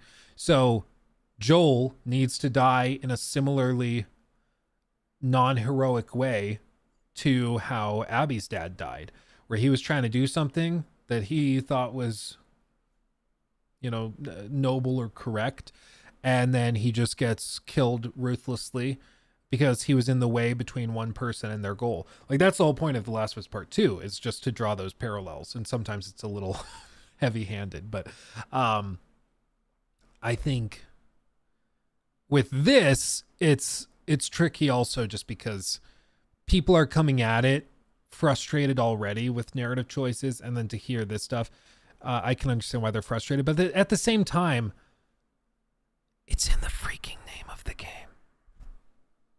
It's Suicide Squad. Kill the Justice League. Like, are we really going to pretend like we are like surprised? And I know you're saying it's how it's done. It's not that it's done. It's how it's done. But again, like, what is a respectful death for Batman if he's being controlled by Brainiac? Like, how does that work? Brainiac just makes him pass away gently in his sleep? Like, what are we doing? You know?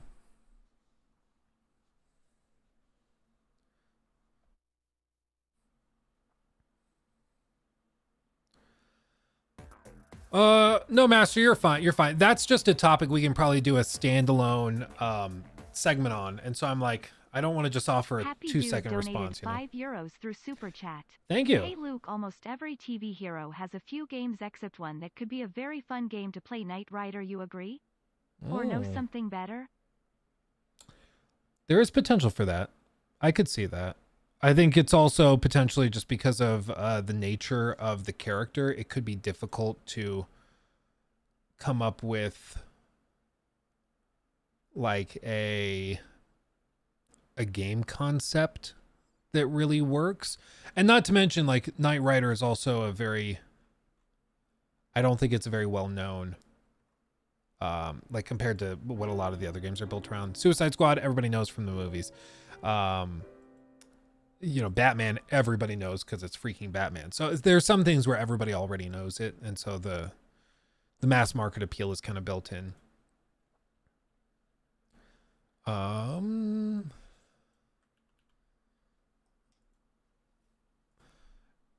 And pin this comment. I've got to post and publish this video real quick.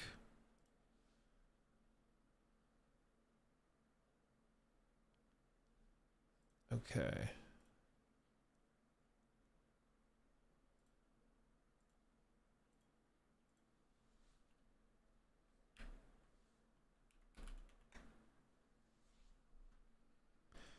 All right.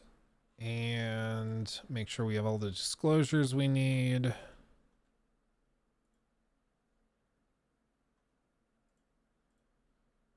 That's right, fam. The video that's going up here in a second is Lukeception. Dragon Infinite Wealth. This game is absolutely outrageous in every single way possible. And so when the developers and publisher over at Sega reached out to me and asked me if I'd like to share this game early with all of you, I said, gosh darn heck yeah. Even it's very fun. It's outrageous. Got out like at maybe 6-7 p.m. and I remember walking through the doors of the airport out in, oh yeah, my story of Hawaii. Hawaii?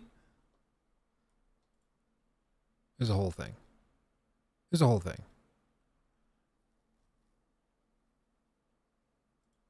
Okay. Okay, I think it's ready. Oh, wrong button. Wrong button. Oh god. Okay. Anyway. Put out a clip reacting to your own video. People have asked me, dude. People have asked me, can you do a reaction to your old critiques or something? And I'm not opposed to it. Like, I'm open to it, but oh no, dude, this poor guy. He's still, it's glitching out. I'm gonna wait until they actually show that we're able to play. Yeah, right now the servers are down. The servers are back down. Oops.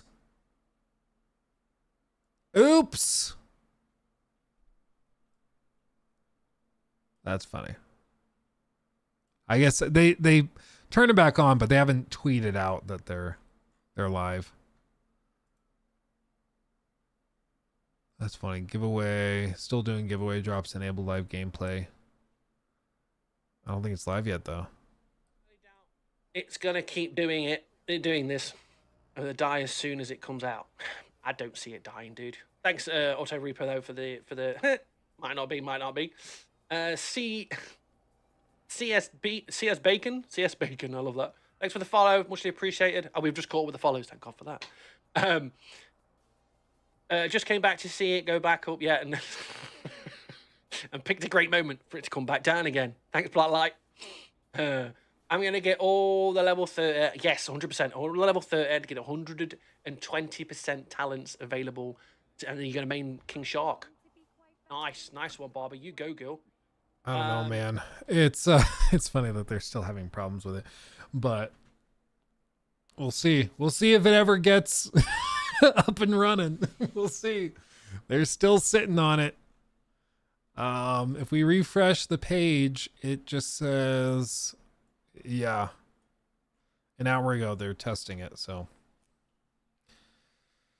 we'll see. That's just, I mean, once again, it's a really bad look when you withheld reviews and then within 30 minutes of launching the game in early access, not even early access, like deluxe access for people that paid extra, they're shutting down the servers again because it still is having problems. Like it's just a bad look. It's a very bad look. But again, maybe the game ends up being great. Maybe the game ends up being great. It's the thing, like, with all this, I think people misunderstand that you can have red flags with a game and the game can still be good. Like, what's an example of a game that had a lot of weird... I mean, I guess earlier we mentioned Doom Eternal. Doom Eternal didn't send out review codes before the game launched. And that was very concerning because people were like, are you trying to hide something? Like, are you trying to do that? Like, what do we... This is strange, but the game ended up being really good. It just was a weird marketing decision. But I think this is why, like, you should not be okay with the Suicide Squad thing of hiding the game reviews until launch day, basically. It's just because, or days after launch day. It's because if you accept it, no publisher except for maybe the guys that think that they're getting 10s out of 10s. So like you'd get it from FromSoft, you'd get it from Santa Monica, from Naughty Dog.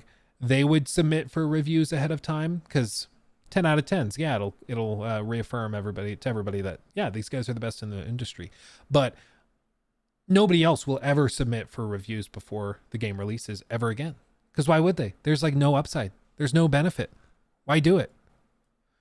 Why do it? And that's one where, like, I do understand why they're not doing it. Like, they're not releasing this to reviewers because there's no upside. Like, they're going to have everything's going to be probably not overwhelmingly positive received. Like, the only way that this would be viable or worth sending reviews out where it's a net benefit, I think, is if they were getting 9s and 10s across the board. Otherwise, it's just going to give the haters fodder to attack it with, you know, because they can say, oh, it's only actually a 7 out of 10. So not worth getting. I mean, we saw that with Starfield, where people looked at Starfield and they're like, oh, it's a 7 out of 10. Lol. Cringe. When it like really didn't matter. Really didn't matter. I believe that'll be a 6 or 7 on 10 game. It'll be all right, but not as good as Arkham. Yeah, well, I think it's also the danger, like I've said, typically they assign reviewers to this based on previous experience with other titles by the same either publisher, developer, or in the same genre. So some companies are going to assign reviewers who loved the Arkham series, and I think those people will have generally lower review scores for this compared to people who, like, they assign, say, the people that loved Marvel's Avengers and the staff member that really likes Destiny and those games. So I think the websites that assign reviewers based on the live service element, they'll have higher scores, but the people that assign reviewers based on the narrative, rock-steady history, they'll have generally lower scores. So it's going to be tough to gauge exactly where it lands. But I think most people at this point know if the combat looks good, in which case, okay, yeah, it's worth checking out. But they also know if it doesn't look like it's for them, and they're already kind of checking out. But it's like what Paris said in that thing. Let's see.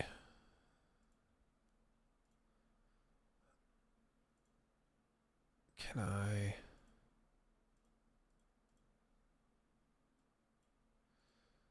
Yeah, it's like Paris said in that tweet. Can I find it again? Paris, here it is.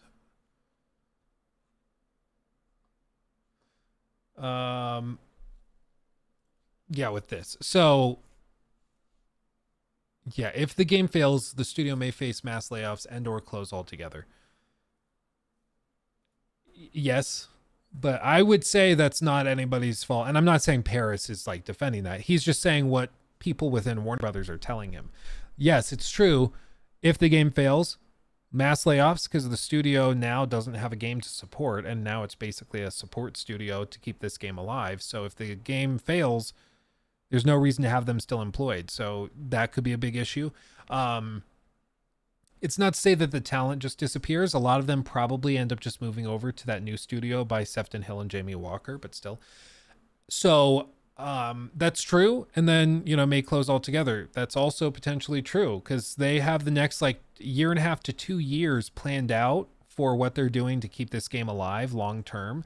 And if player counts drop substantially within just a few weeks, that becomes really hard to justify. Really, really hard to justify. Typically, live service games will still see it through. And they'll still publish all of it and then walk away, once everything's done, especially superhero games where there's often licensing things that complicate it. But there's also the potential that you could just see them walking away mid year of support, mid-year one or something. It's not the most unheard of thing. So, is anybody else in the game yet?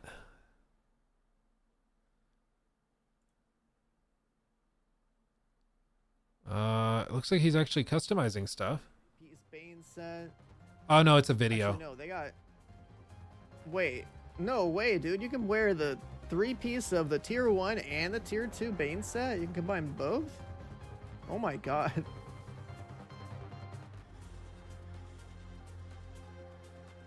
We already know about the snapshot pistol. There's also the tier 2 version of Bane with a Bane piece for every. Okay, so there's like full Bane weapons. What's this, Black Mass?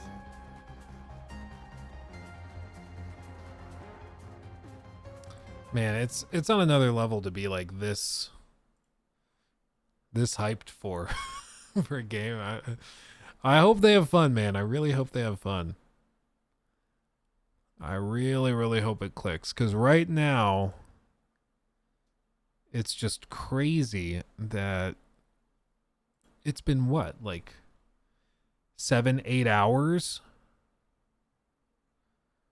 With no like actual playable stuff right now. Like there's people that bought the game for $100 to get it specifically early access to it, and they can't play it yet.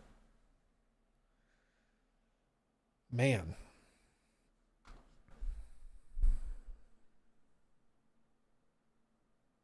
One hour for every year since Arkham ended. Man, $100 to stare for 8 hours to a loading screen. Took a day off, guy in shambles. Yeah, I mean, for real, it's just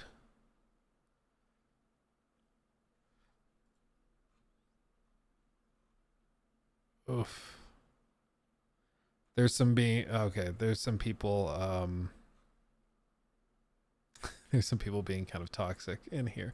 There was a developer who posted a picture and it's like, I just launched my first game today, really excited, and let's just say the comments were not super nice. Like, did you launch it though? Did you? Deadshot's all. You ain't got no self-preservation. Yeah, Destin started playing Suicide Squad. Deadshot's all.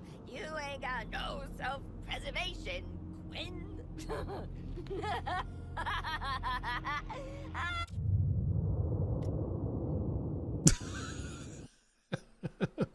Yeah, straight up. Like, this is like at the very start, 7 days earlier, and it's so people really have not gotten to play anything.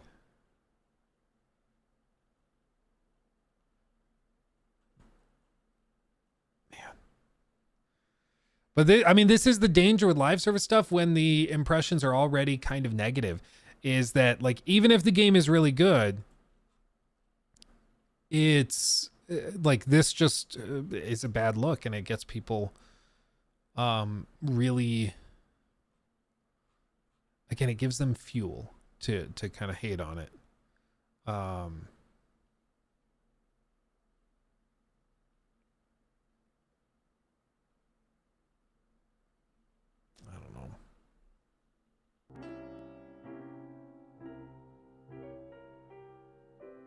Thank you, my friend. Your sub isn't gonna read it. Strider is now a member. There we go. Saw there was a bug going around that completes the game for you, lol. I hope that if RS recovers they learn a lesson on live service games. Yeah, I'm not sure they'll have the opportunity to learn that lesson. Unfortunately, like the thing with live service, and this is what Naughty Dog said in the lead up to The Last of Us Online getting canceled. They said that they were yeah, they said specifically that they were going to have to like divert all resources. They were going to have to become a support studio to keep The Last of Us Online functional and operational. And, you know, they just were like, this would be our thing. Like this would be all we were doing, indefinitely, basically. And for some people that's great. Some people are going to play Suicide Squad and absolutely love it. But in order to do a live service game that's successful, like you have to put all of your chips on black. You have to put all of your resources in it. You have to go all in. And if the game is successful, that's awesome. Because, you know, you go all in, you have a live service game that pops off and you're like, oh my God, we're just printing money. Everybody's super happy and satisfied. It's great. And, you know, it gets you exactly what you want. But if the game doesn't happen to work, you're screwed because you've put all of your resources into this one thing, all of them. And now it's not working. You know, it's like if I said, okay, everybody, I'm going to redesign my entire studio. I'm going to redesign all of the branding for the main channel and live channel. And I'm going to become a hot tub streamer. I'm going to move a hot tub in here. I'm going to get the little bathing suits. I'm going to get a whiteboard to write your names on. And then if you donate extra, I'll write them on my skin with a Sharpie and you can be part of me indefinitely. We're going to do all this. It's going to print money. It's going to be great. And then I do all of that and nobody gives me money and nobody's watching. And then it's like, okay, well, I just went all in, like pretty aggressively. Okay, I appreciate you guys saying you would watch, but I that's not the point. I'd be screwed because I just spent all that time, all that money, all that effort, reworking everything, rebranding everything, and it just went down the toilet. Nobody cared. And for a live service game, it's a similar kind of thing. But in the case of like a YouTuber where maybe you have like enough money or time or something to pivot back and kind of go back to what you were doing. And then you could say it was all a joke, it was all a prank, whatever.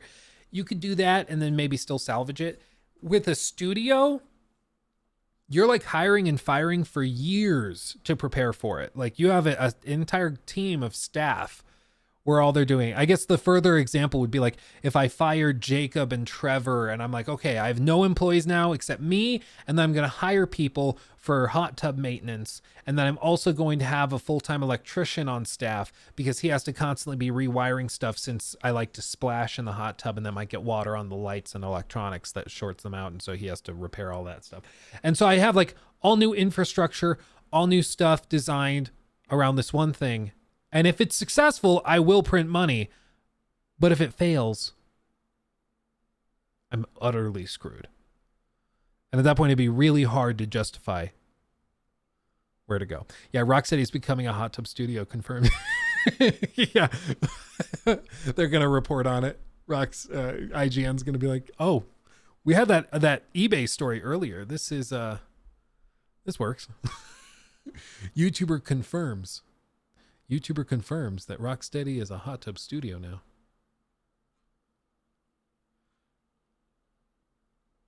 Man, that's just...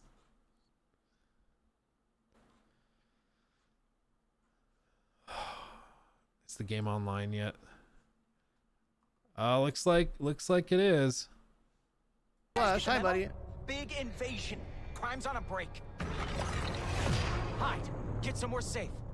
Come on, Flash. Oh no, the Flash is too fast. Do you have the Flash? I'm gonna make that joke every time I see him. Sorry, lady. He's kind of busy in a biff. Hey, what's up, Nesta? With a giant green Batman Arkham is streaming it. Flash, got the wrong idea about Brainiac. Batman back to the I don't know, Arkham. man. Skull ship? Where's he streaming it? Sounds pretty evil villain to me.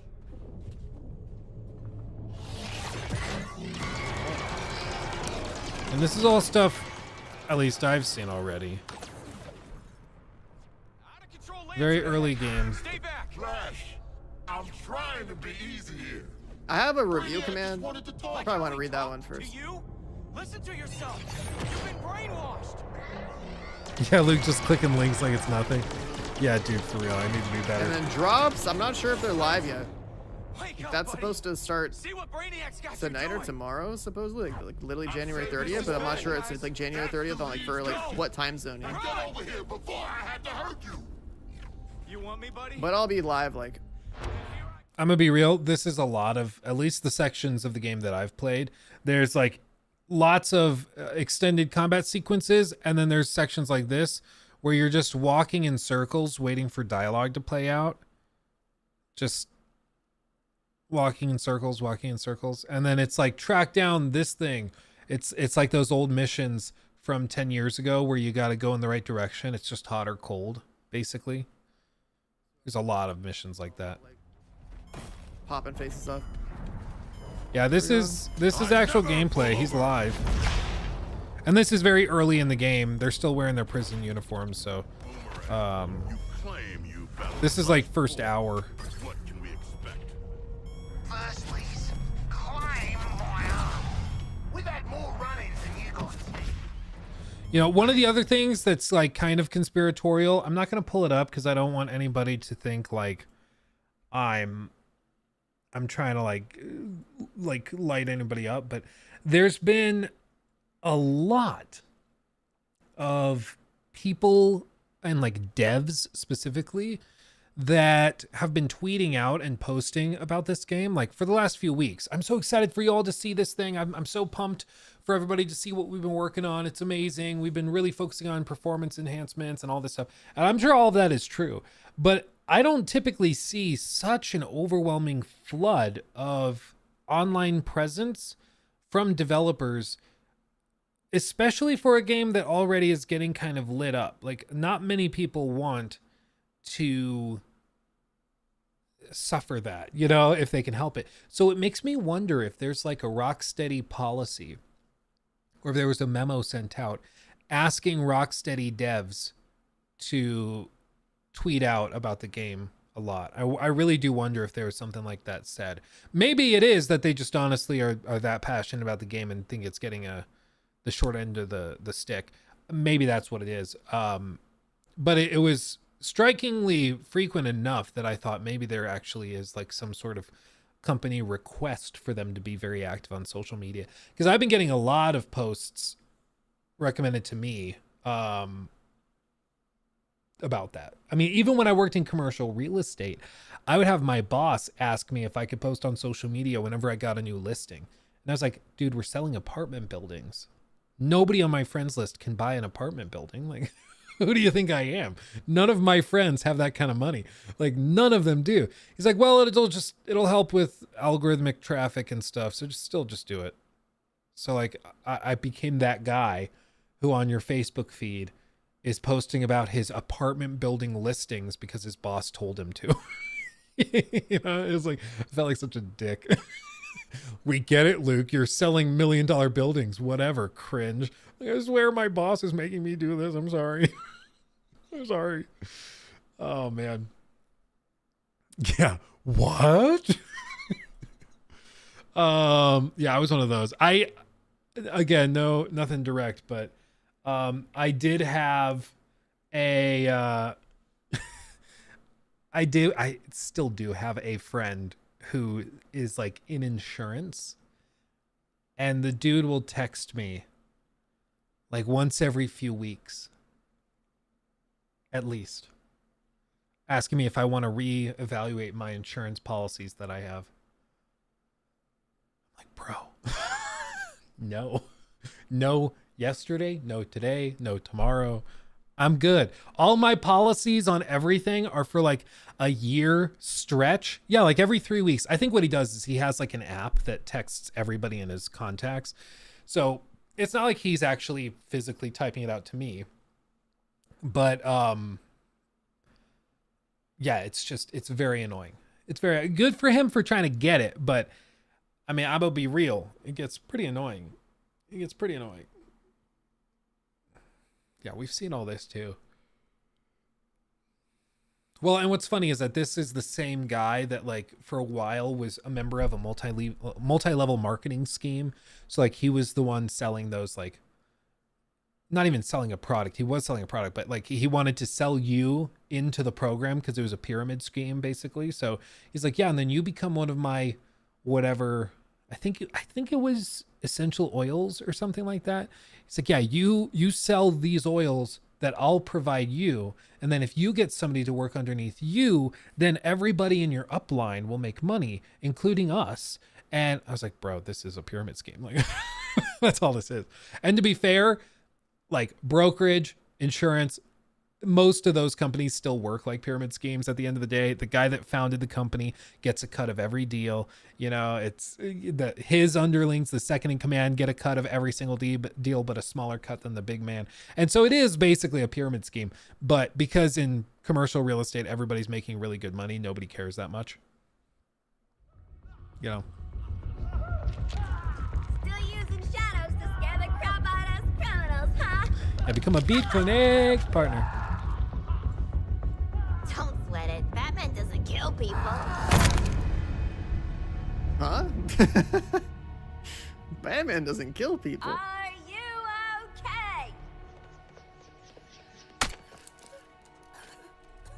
okay? Dude, does it make you appreciate just how deadly Batman could be if he wanted to be? Oh, your mom did? Oh, that's funny.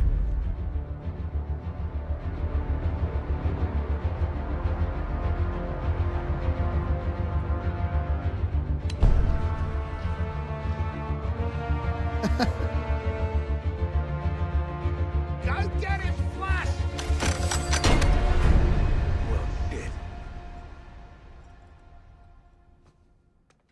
Wait, I gotta wear a hat now? It is straight up Drax from Guardians of the Galaxy. That's like the all of the writing, all the lines are just straight up Drax. This was the sequence I mentioned in my video when I was like, "Ooh, I played the alpha playtest thing." This is the quest I thought was really cool, and it's very early in the game. I mean, if you don't want to see it, you don't have to. I mean, you don't have to watch it, but it's like a cool thing. You're going through like a museum of Batman stuff, and so it's like a Batman museum with all of his previous stuff. You can see the vents are still there. He's dragging bodies through, but this time you're playing as the criminal that he's hunting down. You can see like the recreations of scenes from Arkham City. That's cool. Don't stand on that. I was wondering what that was. I was like, is this a... I'm surprised he didn't play the alpha. So if you played the alpha, you know not to stand on those. And then like this happens. Oh, I can't really sprint. The exit door is sealed. What the hell? So it's kind of cool. It's like a reversal where now you swap between all the characters. When I played this with my friends, we were each controlling a different member of the Suicide Squad. So we were walking through this area. And then, you know, one of us would get dropped and we'd be in the voice chat and just be like, "Oh, I got got." And they're like, "What? What do you mean you got got?" "I got got, man. I got got." It's a little too dark. You can't see anything. But like, it's a cool concept. It's a cool idea. But this was the thing is I was like, this whole sequence took me, I think according to my footage, about 7 minutes for us to go through this whole thing, beginning to end with the cutscenes and everything. And then there was about 2.5 to 3 hours of bloat between those sequences. So like nothing and uninteresting waves of enemies. And then a cool 7-minute sequence. And then 2.5 hours of looter shooter nonsense. And then a 4-minute series of cutscenes that were cool. And for some people that will be enough. And that will be paced well enough for them to enjoy it. For me, it wasn't. For me, it felt like I'll just watch the video like recap of this that'll give me all that stuff without the grind. And bear in mind, like, we've only seen the early stages. Looter shooters, every single time they have a lot of grind built into them in the last like 2/3 of the game, because that's when they need to really pad it out, stretch it out so that you grind for the gear and the loot, and they get you hooked on the core systems. And in the case of like of this, I'm like, if it's already kind of a little sluggish in the first few hours, what are the last few hours going to be like? This is actually great. Let their This is corpses hilarious. strike fear into those who'd resist. Batman with a gun.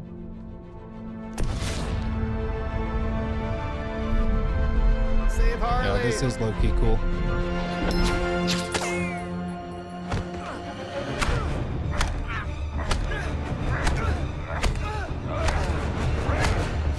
Oh my god.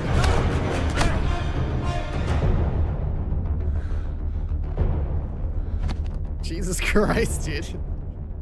Alive. Of course, Brainiac. We're ready for phase.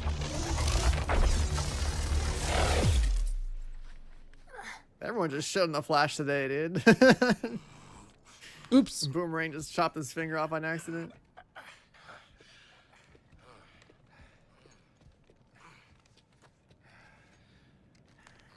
And then back to it. Dude, Hey, boss. So like, really cool sequence. That was awesome. All told, about 6-7 minutes. That's the whole sequence in this museum. And then he's gonna run out the door, back into the open world. And I can't wait for this mess of a game to come out. that's that. Closing parenthesis. Yeah. And this especially, like, showing these, character designs and stuff from the core trilogy that came before. I think this was supposed to be like, look, see, we did this. Don't you like Batman Arkham? Isn't this fun? To me, it made me like actively bummed and like low-key depressed when I got here. Because I was, okay, depressed is an exaggeration. But like, this actually bummed me out. Because I was like, yeah, I want more of that. That's what I want. That's what I want. And the whole discourse around this game, just to be very clear, it's all going to be the people who like looter shooters and Marvel's Avengers and, these types of games are probably going to have a decent time with it. And maybe even a good time. But the core fan base of Rocksteady did not want this, actively detested the idea of this. And some of the narrative choices they made, they find actively insulting. And as a result, like, they have to deal with all the negativities surrounding it. And one of the easiest ways to kill off a live service game is for it to be uncool to like. Because we're just a bunch of apes at the end of the day. And if the people in our tribe, if the other apes in our little clan make fun of us for liking something, we stop talking about liking it. And when you're talking about a game that you have to play for thousands of hours for it to make financial sense, and for your friend group to stay hooked on it, like, they all have to survive the peer pressure of not liking it because it's not cool. That's a problem. Yeah. If I tell you guys, like, if I made a video and I'm like, actually, I love Marvel's Avengers, the game's awesome, got way too much hate, and we all need to give it a chance, even though you can't buy it anymore. If I said that, you would all be like, immediately in your minds, okay, this guy's like a simp for superhero games or live serves. Like, you would actively lower my credibility with you. You would be less likely to take me seriously when it comes to games. Whether that's fair or not is kind of up to the individual to decide. But the point is, like, if you find yourself thinking that, if you hear me say, oh, I really like Marvel's Avengers, and you think less of me because of that, I don't see how this game escapes the same fate. Unless it's so good. I already do that. Sorry. I get it. Unless the game is so good that it overcomes that. And maybe it is. Maybe it is. We're off to a rocky start, but games have started with very rocky starts and ended up being awesome as a result. So you never know. Maybe. There's a chance. There's a chance. I'm going to be trying this and giving it as fair a shake as I can, because I don't want to dismiss it unfairly, for sure. That being said, like, we'll see. We'll see. I don't know how many hours I'm supposed to put into the game before my opinion is valid, you know? Yeah, and then back out. They fixed the pop-in glitch that was there from the alpha, so that's good. And then back to the grind. That's not true. Fortnite is uncool and still has millions of players. I would encourage, or I would ask you, to whom is it uncool? Because I would say that for hundreds of millions of people, Fortnite is perfectly cool to play and enjoy. Like, maybe in some circles of like older gamers or gamers that don't like live service games, it's not cool. But like my little brother, you're the weirdo if you don't play games like Fortnite, or anything in Fortnite. Like, that makes you the social outcast if you don't play that. Like, they sit around at their school lunch and ask each other what skins they're going to be getting soon. Like, Fortnite is is very cool to hundreds of millions of players. Granted, most of them younger. I think it's just uncool within older demographics, but it's also free to play. Yeah. No, and a lot of this would be totally fine if this were more like if this were free to play. Then I'm like, okay, well, you try it. Because the biggest thing right now is if you want to try it to see if it's fun, you have to spend $70 freaking minimum, and that's aggressive. That's aggressive. Yeah, I have to say I didn't catch the train with Fortnite, not my age group too. I would honestly encourage you to try it. It's actually a really, really good time. What a username. Thank you for the sub, my friend. I might play this once it gets a single player patch, which they said is coming and it goes on sale. Oh, do you mean so it's single player playable. You can play through it solo. This guy's playing it solo right now, as far as I can tell. It's all bots filling in the rest of the party. But it is always online. So maybe you just mean always online. Once the offline patch comes out, then you'll play it. So, yeah. I think that's fair. Yeah, kind of. Oh, offline patch. Okay. Yeah, I see it. I see what you mean. I see what you mean. Kind of disrespectful. Yeah, there's no way to describe how it's disrespectful without just spoiling it. But I will say, like, the complaints about it being disrespectful, I find, I don't find them totally convincing. They're also, so there's a store. They got rid of the Battle Pass tab though. Maybe that comes on launch day, but there's no Battle Pass tab anymore.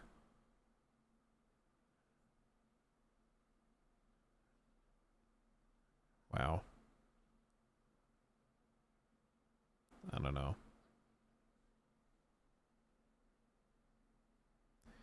I think the argument is that it's disrespectful because, like,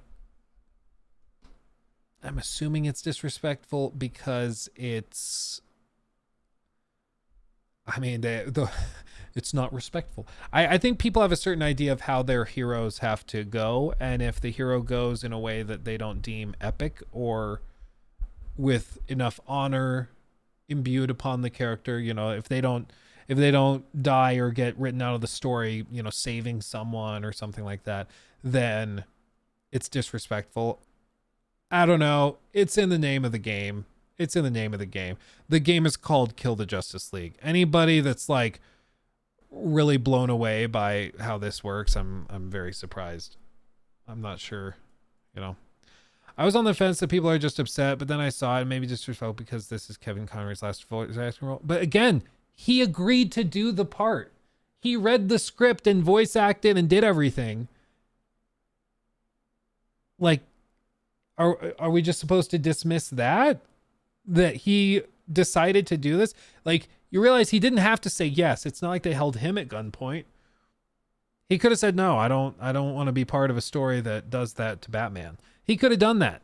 That was his choice. He could have done that. He chose not to. He said, yeah, I'll do it. And I will say right now, like, we're seeing one cutscene, in part to pay his hospital. I mean, I don't know his financial situation. My understanding is that he had a very long, successful career and made a good chunk of change during the process. But I don't know. He didn't know the script before he said yes. It's not really how it works. It's not really how it works. You know, or he trusts the people. Like, you realize you act out the scenes though. Like, you, as an actor, when I was talking to a guy I did plays with before, he was he was on Star Trek. I mean, he did a lot of stuff. Really, really fascinating guy and just super cool. But we did a play together called On Golden Pond, where he was playing kind of this grandfatherly character, and I was playing a punk kid that didn't want to, like, was focused on growing up too fast, and then came out to the Golden Pond and then learned how to appreciate life and all this. It was a really cool experience, not just doing the play, but also working with him, because he had this crazy backstory, crazy history, worked in LA for decades and decades and decades, and made a lot of money on various commercials he had done. And like I said, he had been on Star Trek and soap operas and all sorts of stuff. And he did tell us one story about, because we had a director who he wasn't directing that particular show, but he was asking Jonathan to audition for him. And this other director who's asking him to audition has a history of, like, just rewriting entire plays. So, like, you read the play, you audition for it, you know what you're getting into. This director would just straight up take, like, the last half of another play and stitch it on, but rename the characters. Like, it was laughably aggressive. And, dare I say, not legal either. Like, you can't do that. But for Jonathan, he's like, I'm not going to get involved with that. Like, I'm going to agree to do the story, and I'm going to agree to do the story as I understand it. And all of his union contracts gave him an out where he could back out of the contract if there were substantial, I forgot the exact verbiage, but it was basically tantamount to, like, if there's substantial changes to the expectations or the ask of the performer, then they can back out without any penalties. In other words, like, if I agree to do a movie and it's just like a straightforward movie, but then I find out halfway through filming that, like, they're like, oh, you're also going to have a completely nude scene where you get, like, you get painted with a body skin suit to look like a crab. And I'm like, I mean, I didn't agree to that. I don't want to do that. I wouldn't have said yes to the project if I knew we were doing that. No. I'm like, well, sorry, but you already said yes to doing this role. We just did a rewrite. I would have the ability to say no and back out of it. So all of this to say, like, for people to go like, oh, this is outrageous. You know, he didn't understand what he was agreeing to when he took the role. I think you need to justify that, because every other instance of performing I've ever seen or heard about, if there is a substantial change to the writing and the established narrative, like, especially if you are iconic as iconic as Kevin Conroy, I think you have sway enough to alter stuff or not go along with it. Like, that was one of the big problems with The Witcher on Netflix, was that Henry Cavill didn't want to do the crap that they were trying to get him to do. He just refused, which is why what's her name, Lauren something, the showrunner, she said that he was really hard to work with because they wanted to have him do all of this stuff that he's like, Geralt wouldn't do that. No. And he just said no. And Kevin Conroy is Batman, especially in the video game space. I mean, he is Batman. If he doesn't want to do something and doesn't think it's true to the character, he's not going to do it. The point is, like, Batman in this game is controlled by Brainiac. He's not the same Batman that you typically know. As you saw in that gameplay a minute ago, he just straight up murdered 2 people in the span of like 30 seconds. You know? And that's why they messed up season 3. Makes sense. Yeah, no, it's just, it started to fall apart because the first season, Henry was like, no, I'm not doing that. This is what Geralt would do. And I think initially they went along with it because like, oh, he really understands the character and loves this. Okay. And then time went by and they get to season 2 and they try to push a little harder. And he's like, no, Geralt would not do that. This is what Geralt's character's like. We're going to do it this way. And they're like, okay, getting kind of fed up. And then they probably told him going into season 3 and 4, this is where we're going with the story. This is what we want to do. We're departing from the story in these ways. And we're not going to negotiate. So he backed out. He might have lost some money on it. He might, who knows? Who knows? It's not like they're going to tell us. But he backed out because he could. If Kevin Conroy wanted to back out, he could have. The servers died again. What's he saying? Oh man. I think between like, okay, so gameplay and mechanics wise, I think it's actually like got a lot of things to make it deep, especially for endgame where that really matters. Like I already know how the skill trees or talent trees work in this game because I studied all of those. I saw like a bunch of gear and talents. So, like I know like all that stuff. There's a lot of potential for like good gameplay. I think that there's like enough different mechanics between like meleeing, shooting your gun, and like all that other stuff where like to like actually play the game at like a high level, like master all that is like actually going to be pretty interesting. Knowing when to counter, when to like, because like the counter is like a special attack you can do at range too. Pretty cool. But yeah, right now we're just doing story, right? So it's like a lot of cutscenes, just enjoying that. The dialogue and stuff is pretty good. We're still very early in the game because we have to, you know, probably get into our real outfits and like, you know, recruit all these people like the support squad or whatever they're called. Yeah, I don't know. It's actually wild to like play the game and then compare like your experience with it versus all this like negative bullshit that goes out about this game. Like people complain like the flash is too fast and whatnot. Like what? Like, did they play the same game that we're watching right now? Like, I don't know. I'm big into looter shooters, and like I mentioned this even before the game dropped, because I studied all like the looter shooter related aspects of the game that were shown in like streams, videos, and like whatever. And this is like the most optimistic I've been about like a new looter shooter in a long time. That's Bro, good. where's the loot? I mean, we're just getting started, man. The loot's supposed to kick in slowly when you play a game, a new looter shooter for the story for the first time, right? Because we're on gray gear right now. So we have to move all the way through the story and eventually start getting like, you know, greens, then blues, then purples, then golds, and then the gold items are like the ones that I would say are actually like good for end game that have talents on them. And then once we get to like the actual end game, then it's like there's also red set pieces and like these like pink notorious items and stuff.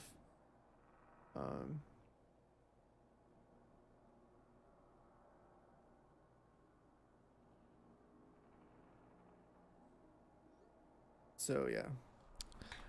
I wonder why. Yeah, if they you care crashed about again. like Division games or Borderlands games or whatever, like this should be right up your alley. Like the best comparison I've made so far, I think, is like you think of like Outriders, but like Outriders 2.0 because of like the classes and I guess how they play right now, and then but like better because it's like, you know, open world, it's got movement, it's more fluid, it's pretty deep too.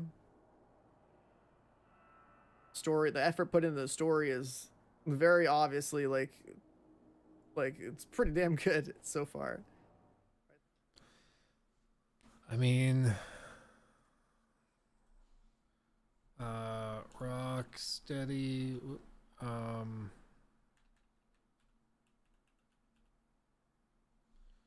Suicide Squad. Did they say why it went down again?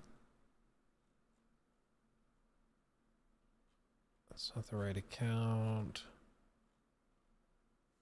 I guess I should go like this, so because there might be. Yeah, there's spoilers. So I'm glad I switched over there. I'm trying to look for the official account. It's weirdly difficult to find. Sefton Hill, Rocksteady Games, Suicide Squad, because it's Suicide Squad RS is the official one. Yeah, no update from them. The servers just dropped again. Oof. So no update from them. Rocksteady is trending.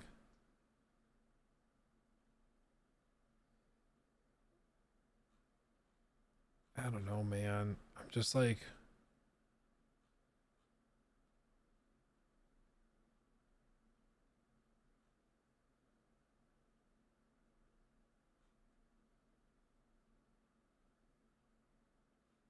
Yeah, there's no update from them. There's nothing.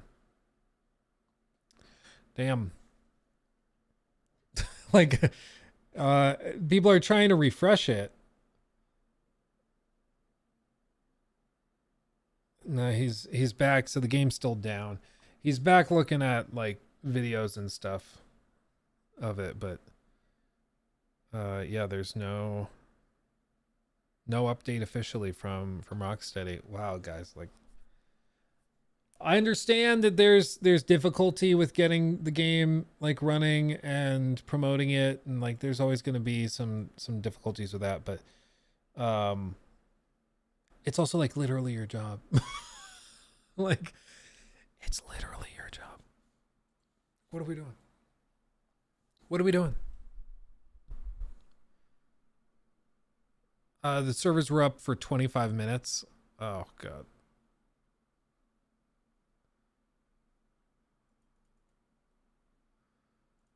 I just like...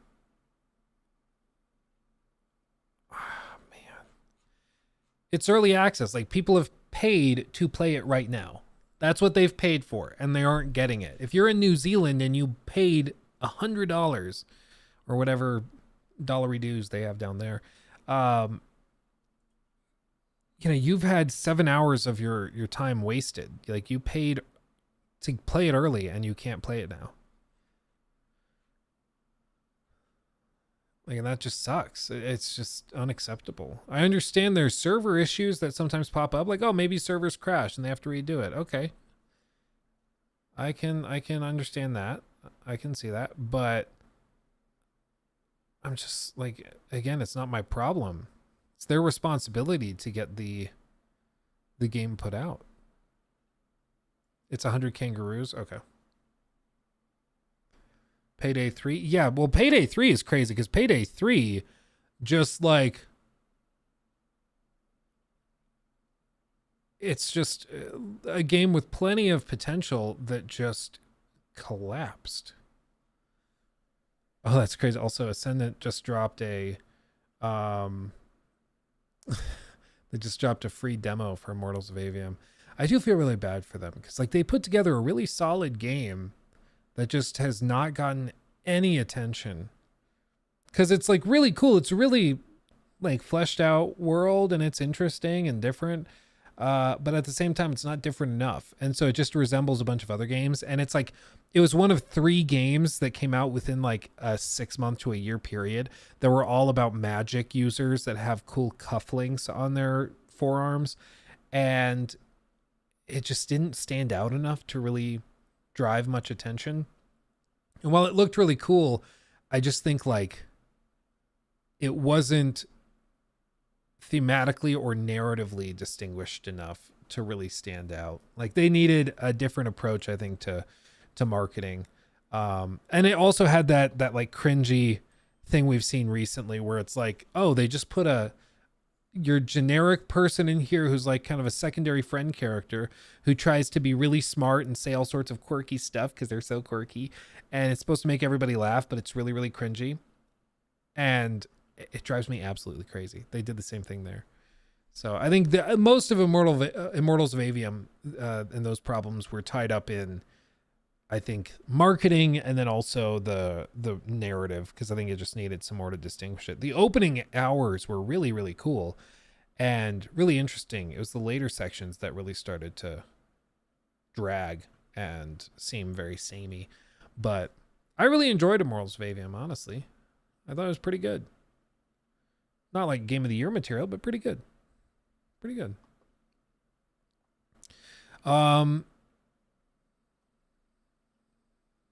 Yeah. Are there any games you're genuinely looking forward to this year? Oh yeah. No, Dragon's Dogma 2 looks epic. Final Fantasy 7 Rebirth looks awesome. Rise of the Ronin looks great. I'm interested to see what Assassin's Creed Red even looks like. We'll see what that even is like. There's what else is this year? Confirmed this year. Oh, the Warhammer game. That's going to be really cool.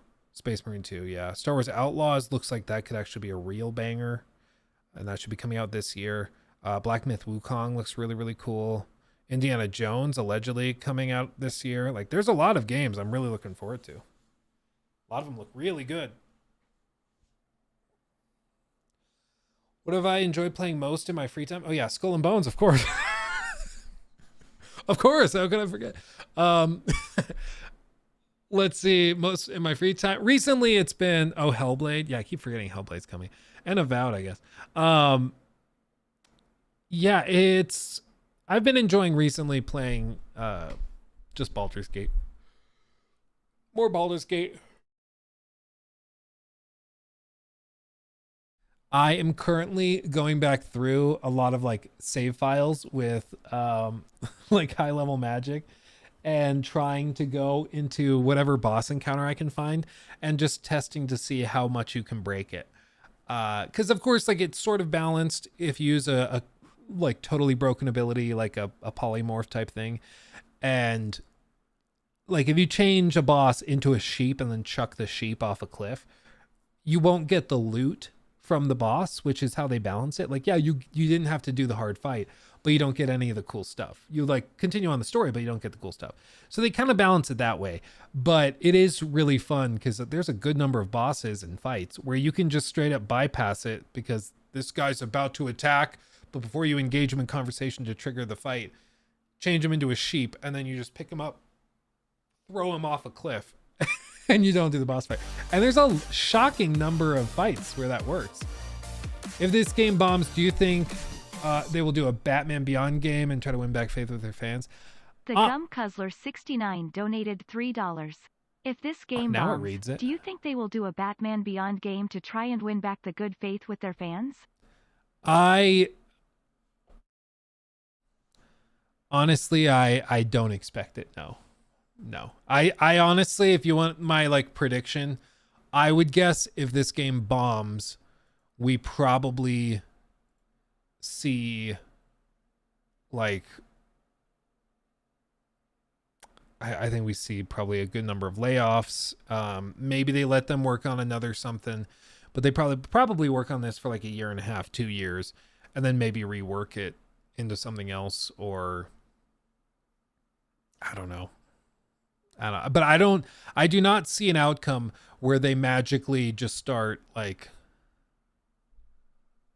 oh, we're going to try it again. We're going to try something else. I don't see that happening. You already bought the game, Luke? Oh, no. No, this morning was kind of hectic. We were running around a lot, trying to get the boys ready.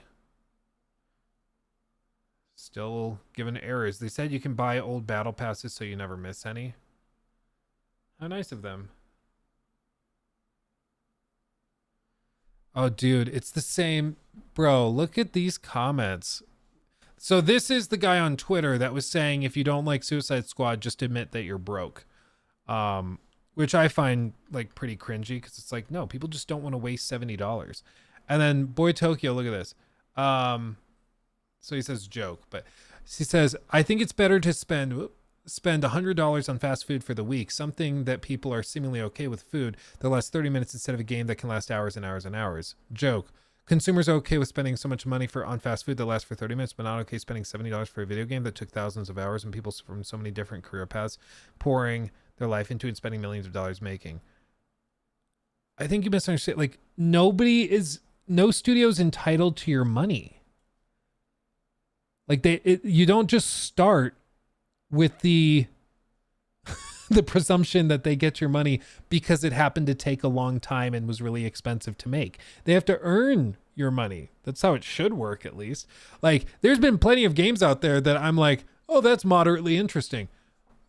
I'm not that into the concept of the game, but that's moderately interesting.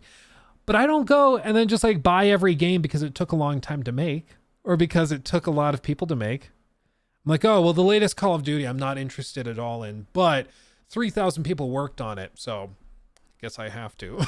It doesn't make any sense. And this other thing with like, people are okay with spending money on fast food that lasts for 30 minutes, but not okay spending $70 on a video game. Well, for one, you're talking about actual nourishment that you need to live. You don't need a $70 video game to live, just to be very clear. Secondly, we all agree, hopefully, that fast food is a waste of money compared to like actually cooking food or making food that is more affordable. Like, none of this actually follows. It's just like, if you have to go to that extent, it's just like, what are we doing? Oh, thank you. Tenacious Beagle is now a member. You mentioned you like City Builders. The game that Universum recently released, you play the god of Nugget people guiding them Stone Age to modern day. Oh, wait. Universum. Yes, I actually own Universum. I got it when, I think it was early access or something. Because I remember it didn't really work quite right. But yeah, Kickstarter planet, current alpha planet, new beta planet. Yeah, so you start on these little planets and you build it out. And you like build a whole little civilization and stuff. It's super, super cool. And they just reached 1.0. Available now. Yeah, I played it when it was in early access and it didn't work very well. It was pretty broken. But it looks like they're making more progress now. Looks like it's way more stable. So maybe it's time to pull it up again, play it again. Because I thought it looked really cool back in the day, but when I tried to play it, it just was not like, you couldn't actually do very much, and like frame rates would drop into the single digits every couple of minutes, and so it just wasn't really viable. But that was a while back, and now it seems like they're actually there. That's awesome. What role do you think the state of the economy is playing these big projects, big studio projects straight flopping recently? A lot of them were just financed when debt was cheaper. So like, that's part of it. And then also Game Pass. Game Pass is great for consumers. It can be really bad for independent publishers or third-party publishers, because if there's a game that gets a 7 or an 8 out of 10 review score, everybody just says, I'll wait till it's on sale or when it's on Game Pass. The thing is, though, these projects are only greenlit and only profitable if you buy them at full price. So all of a sudden, it doesn't really work. The math doesn't math anymore. And so they can't actually make money on it. And so I think over the last few years, there's been a handful of things that have kind of stacked, because on the one hand, you've had things like, debt becoming more expensive make these big projects less viable, because now it costs even more to make these games.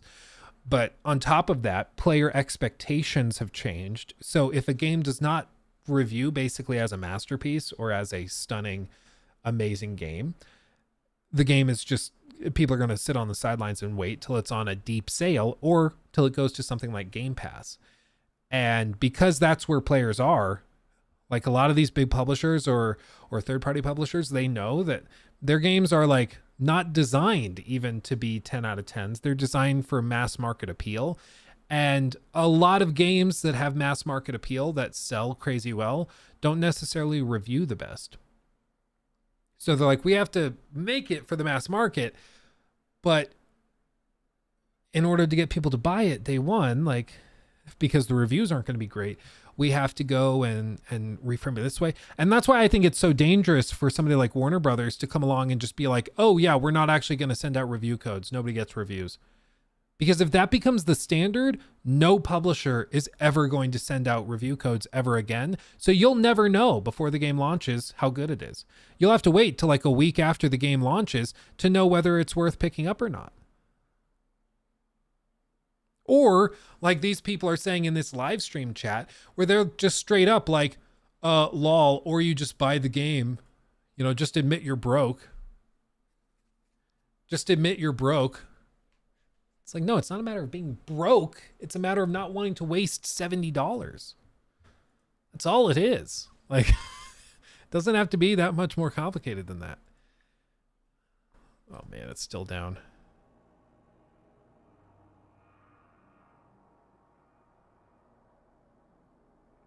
Yeah, sure.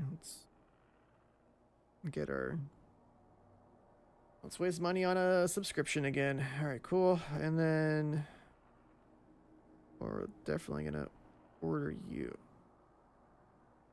Man.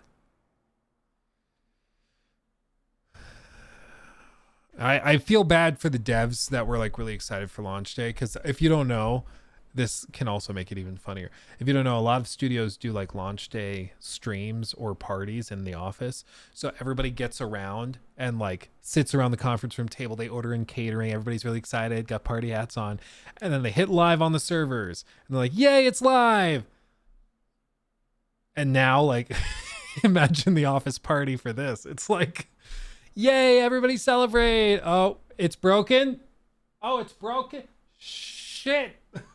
Everybody back to your desks. We got to fix it. Yeah, exactly. Back to the desks. Yeah, everybody like, no partying for you. Back to crunch.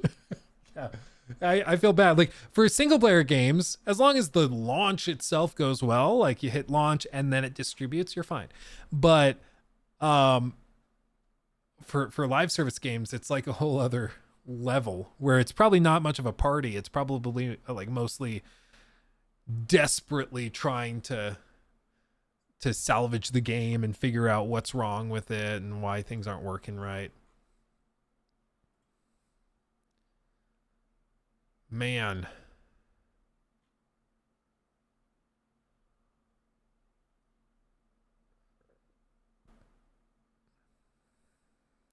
Yeah, have they updated it?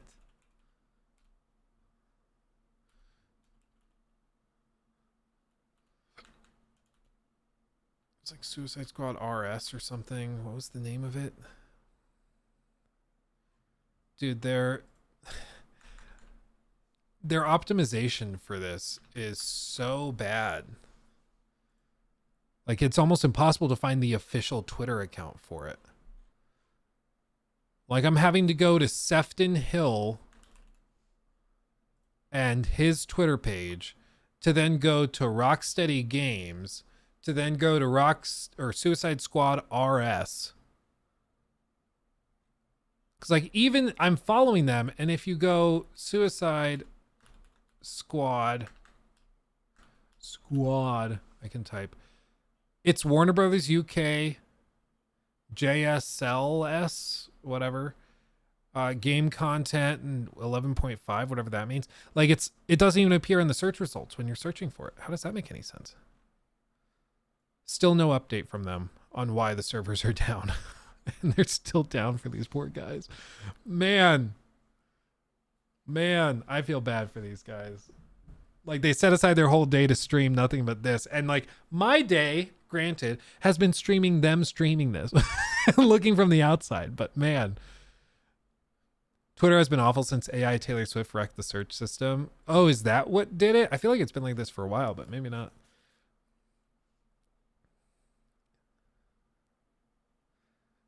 It's almost like they added a piece of code at the last minute to prevent pirating without testing and expected it to go smoothly. Is that what they did? Or is that speculation? I don't know how they honestly like have a bug that just makes it so when you log in, so that when you log in, it auto completes the story. I don't know how that happens. Like that to me seems outrageous. That seems ridiculous. Denuvo? Well, but I'm saying, do we know that they put Denuvo in last minute? Or is that what we're speculating on? I'm not sure. They're fumbling so hard. Well, it's just like step one is to get the game playable on the early access launch date. And they've struggled very hard so far to do that. And they're not communicating with the audience. what's going on. So nobody really knows what's happening, which makes it even worse.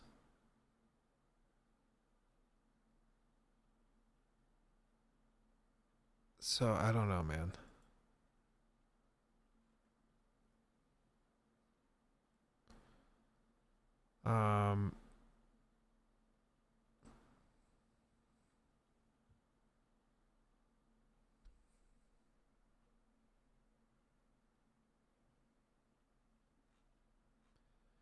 Yeah, now there's people saying that that there's been journalists within some of these organizations like GameSpot, IGN, PC Gamer, Video Games Chronicle, all those guys that were afraid to report on like story leaks and like trying to warn people to be on the lookout for them or to hard ban and blacklist certain keywords.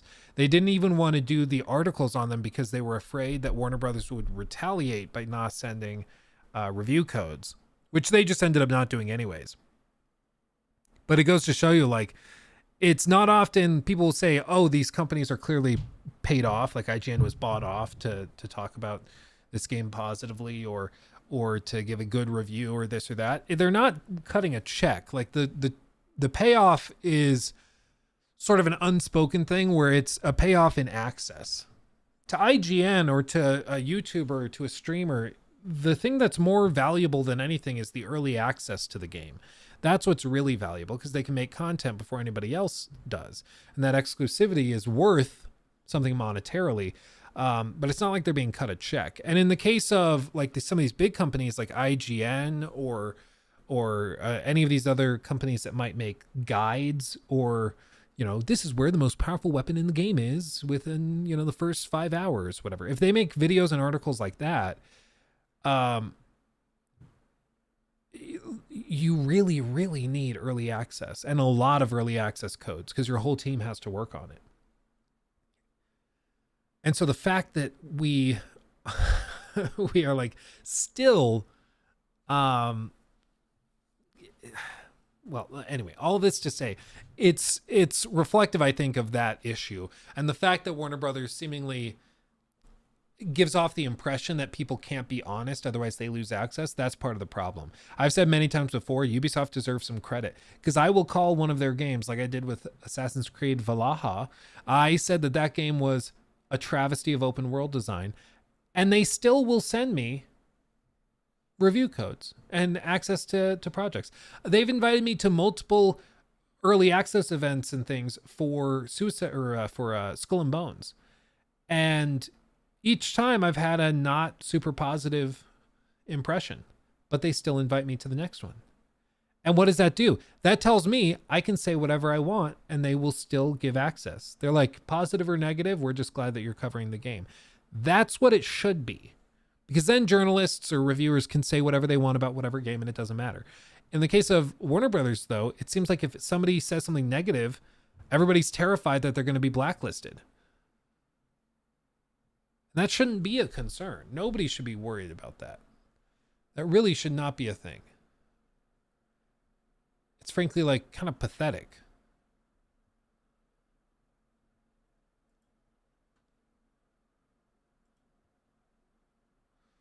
No, everybody on Twitch is still back to oh dude, this is meta. Look at this. This is too meta for me. I think he's the streamer. He's watching a video of this guy reacting to this stream from Dr. Lupo. So it's a reaction to a reaction. And if you're watching this, it's a reaction to the reaction to the reaction of the stream. Here, let's all talk at the same time. What has been happening? I can't even tell. It's so flashy. Wow, it's crazy. Lots of bullets are flying. The damage points are wow. That's crazy. Anybody have a headache yet? I do.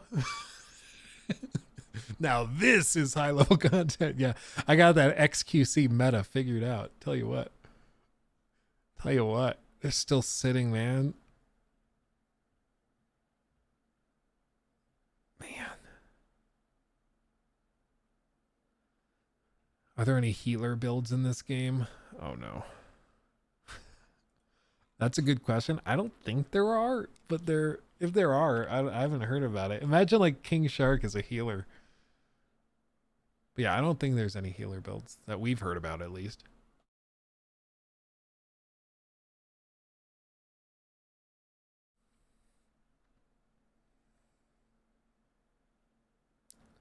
Man, what a mess.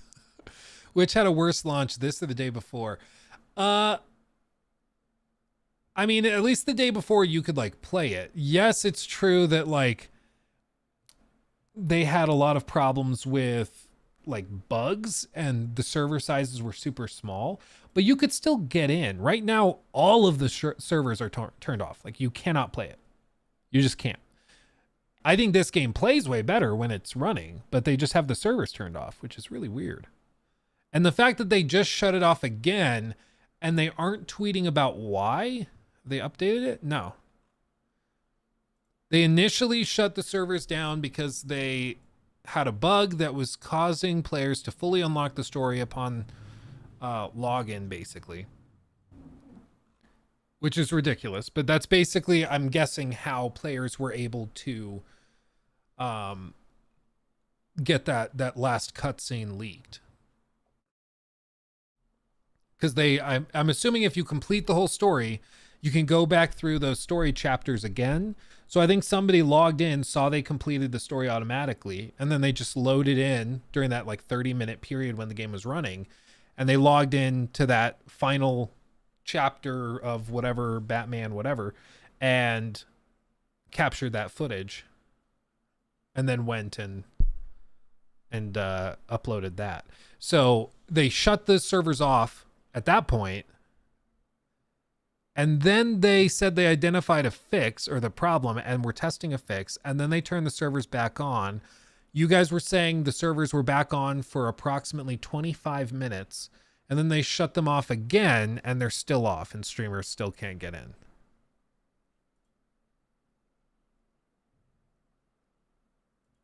And so now all the streamers are just watching videos.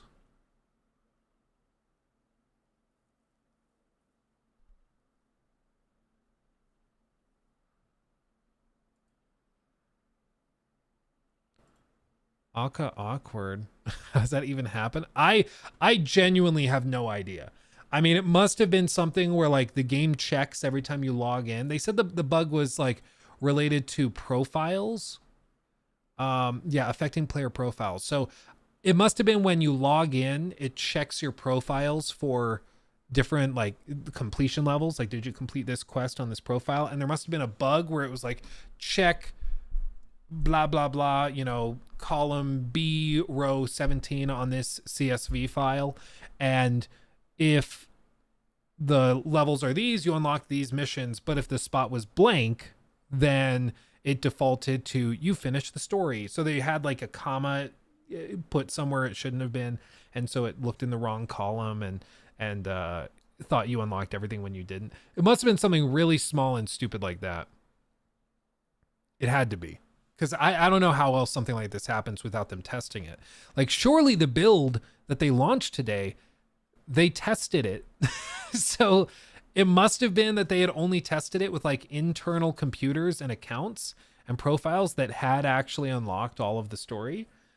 They just didn't maybe think to test it on somebody's computer or profile that hadn't completed the story. It's a big oopsie. Big oopsie. That chat, Kobe and Mihaela, stop talking. I wonder if they're embarrassed for blindly defending. Yeah, well, it's just like at this point, there's not much you can say. It's just like, well, I better figure this out soon. Alan Uzumaki donated $4.99 through Super Chat. What are your thoughts on Grand Blue Fantasy Relink following its fighting game predecessor Persona? Liking the game so far? Grand Blue Fantasy Relink.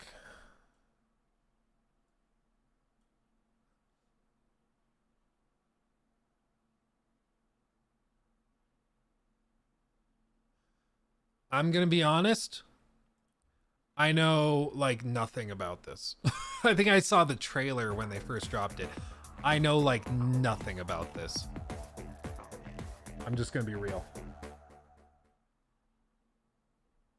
It's not that like I don't like it or I have negative things to say. I just honestly have no idea what this is. It's on Steam. Yeah, I think I've seen the trailers for this. It looks good. It's just I have no idea. I haven't really looked into it. Cygames.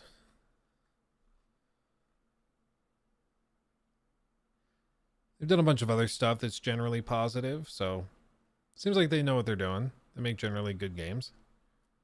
So yeah, worth checking out. I don't know. I just have no. I don't know anything about it. If I were to ramble about it, I would just be like making stuff up in real time. Wouldn't be that useful, tell you what.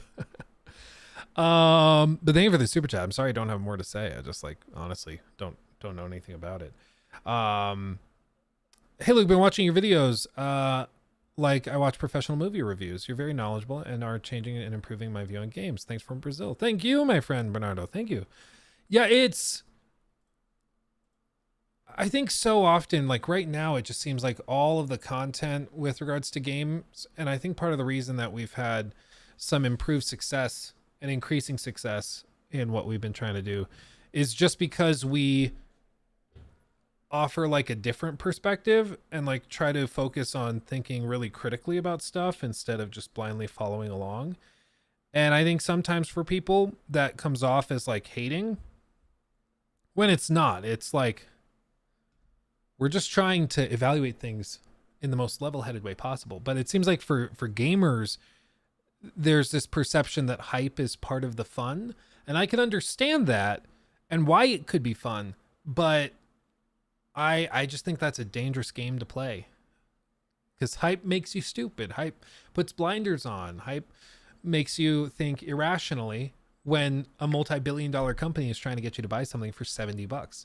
And like you even see the full effect of hype on some of these chats where like you have people that are straight up saying like they're trying to make fun of you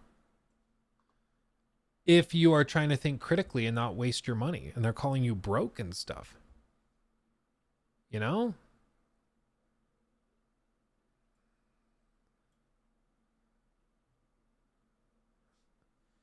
It's just like what do you even do? I feel bad. They look like they're.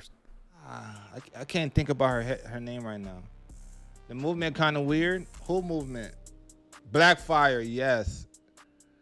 Have you guys watched the Titan show on HBO? Blackfire was bad, dog. No, Starfire was bad. I have not seen that. I don't know anything about it. Yeah, it's just. I mean, to be fair, they are right. I am broke. Yeah, I'm just like. Boomerang's movement. I actually like Boomerang's movement probably the best. I actually really like playing with Boomerang. Now it's an error signing in. Is it giving a server error code still? No, it's just an error signing in. So it's like they're rebooting servers or something.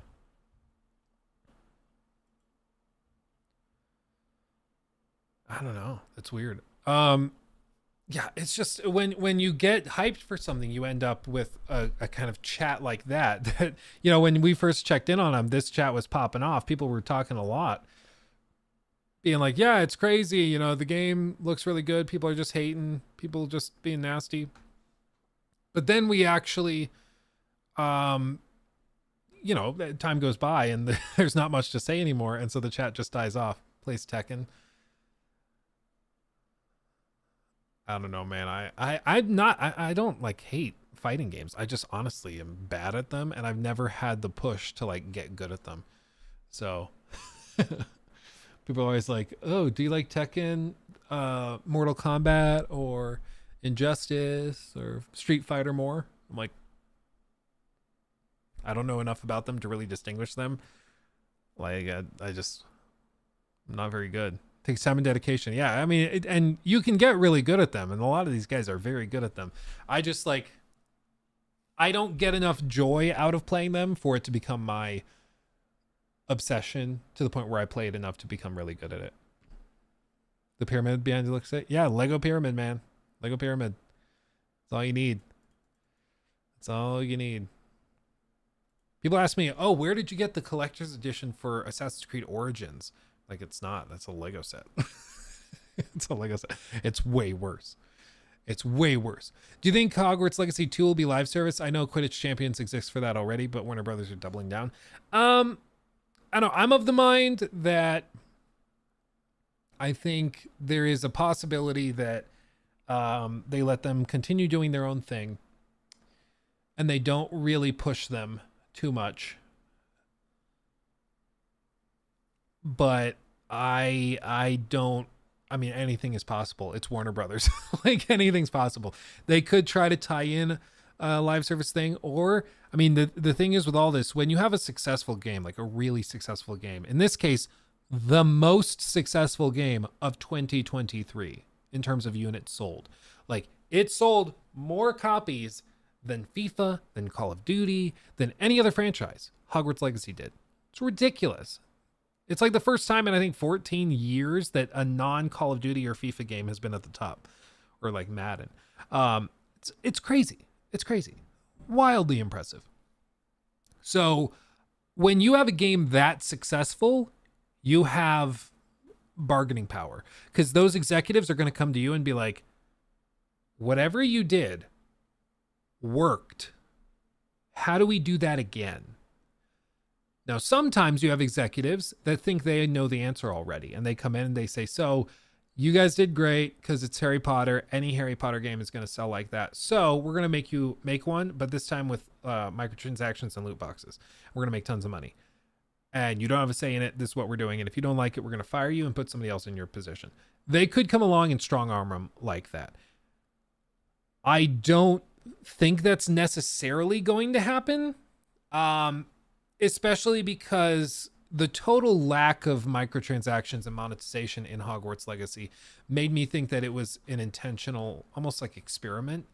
And I don't think that they can separate. I mean, even with how diluted some of these executives are, I don't think they can even separate the success of the game and the public perception of it and the lack of aggressive monetization. And they're seeing, like, there's little hints. Like within Suicide Squad's marketing, you've noticed in the last 6 months, they have tried desperately to hide the battle pass. They'll mention it in an insider video for like 2 minutes and then move on quickly. They try not to go into it too much. I believe in the first one that they posted, they said that they were going to share more about a battle pass or the battle pass in a future insider. And then the only section, like the only stuff we got after that was like a 45-second segment in a future one. So I got the impression there was maybe a dedicated insider video that they had filmed just about the battle pass that they scrapped, because there were only 3, which was weird. So I would not be surprised if there was another one they decided to not publish because the perceptions were not great around it. So they've reworked that. They've also gone and they are trying to, like, they removed the gear score system, and they've tried to go away from calling this a looter shooter. Like, there's been a lot of marketing things where it seems like they're aware that public perception is negative towards these types of games. They don't want to call it games as a service. They don't want to call it a live service game.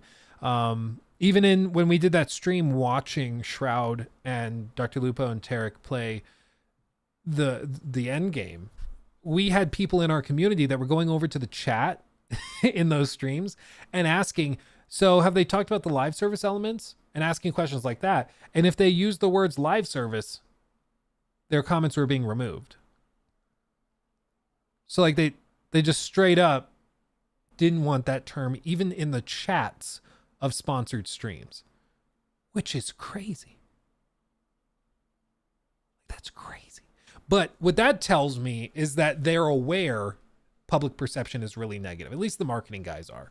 So if they're aware of it, I think that word travels up the line. And maybe, again, the executives are so full of themselves that they're like, screw it, do it anyways. But there's been so many flops and failures that you'd think eventually they listen. Also kind of random. Did you guys see this guy?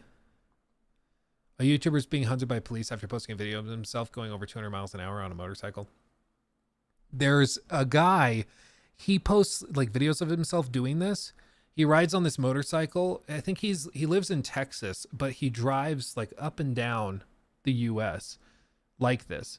And one of the things he did was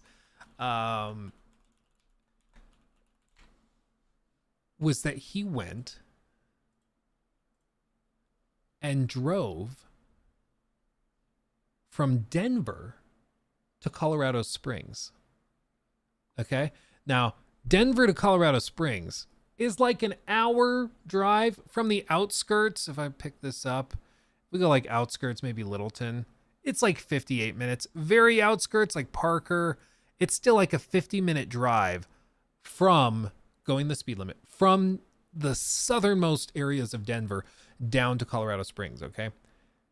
This guy, he did it in 20 minutes.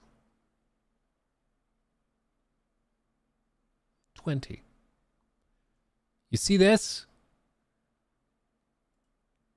20 minutes. Recommended 50 going the speed limit. It should take you about 50. And this is being the most generous. He just said he went from Denver to Colorado Springs.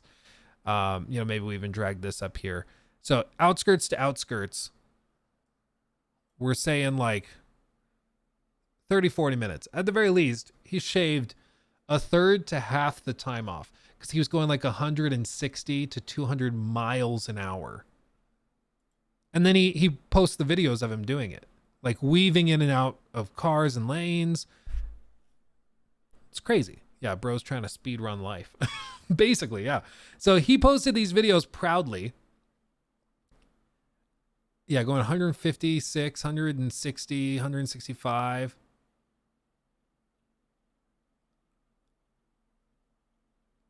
And the thing is with these bikes, they can just easily outrun police. Like most police cars, they can go fast, but like they can't accelerate anywhere near as fast as this. They can't weave between cars like this. So these guys get away all the time. You know? The Gum Cuzzler 69 donated $3. What game would you like to see the old creators of Rocksteady make with their new studio that they started? Also keep up the great work. Love your videos on YouTube. Yeah, thank you, my friend.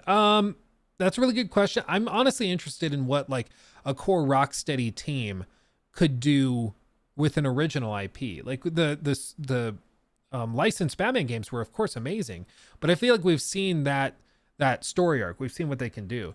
But if they did something actually like an original IP, that'd be great. Now, because they're owned by Warner Brothers and it's all a subset of a subset, like chances are they're going to get tasked with making something with one of their IP. I would just assume. I mean, you could potentially see like a Lord of the Rings game from them. That's not out of the realm of possibility because they own the rights to those. So you could see some crazy stuff. I would be surprised if they did another superhero game. I think it would be better for them to do something totally wacky and new. And I mean, if they did like imagine a Rocksteady level Lord of the Rings game, like that'd be crazy. But yeah, this guy has multiple warrants out for his arrest. I saw the list of all the warrants they placed out for him, and it's ridiculous. Like it's just an ocean of warrants. Like each time he drives past one of these cars, they're throwing like a different charge at him, and it's just crazy. So he, I think, lives in Texas, and they're going to issue a warrant, or they have issued warrants for his arrest. And if he ever gets stopped by a cop and they see outstanding warrants, they take him in, and then they go and extradite him back to Colorado, and then he faces charges in Colorado. It's almost like you can't drive like a maniac and break traffic laws and then post it proudly to the internet without consequences. It's almost like that. It's just crazy. It's crazy. I'm glad that they're going to get him. I mean, I don't know if they've already gotten him at this point, but like when Nikki and I were dealing with that stalker, they arrested him in California and extradited him all the way back to Colorado. So it'll happen. And seeing how he drives, I think the odds are pretty high that he probably gets grabbed in Texas. I think he probably gets pulled over once or twice.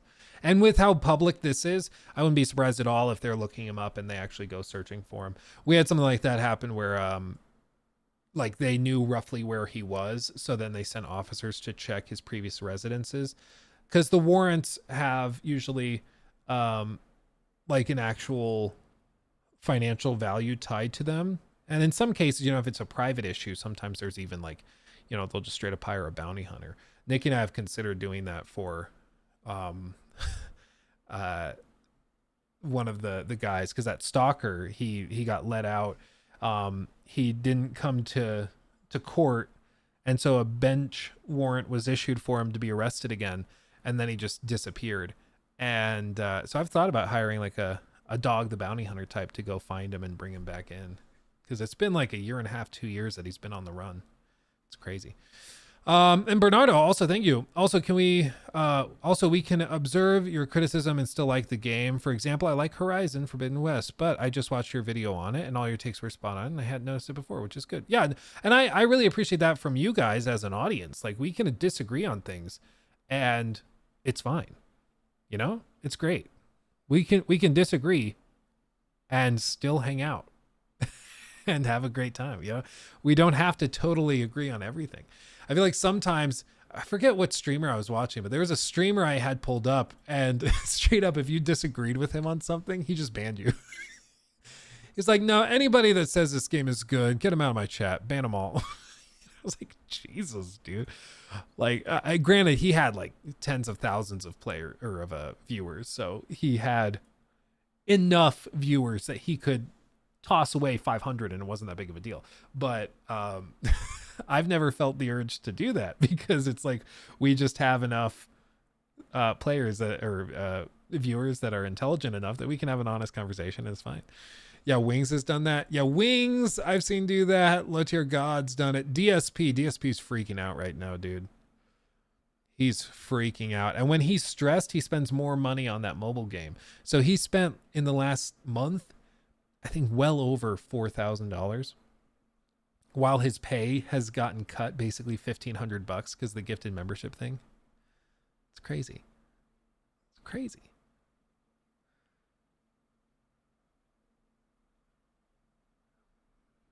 It's still in maintenance mode.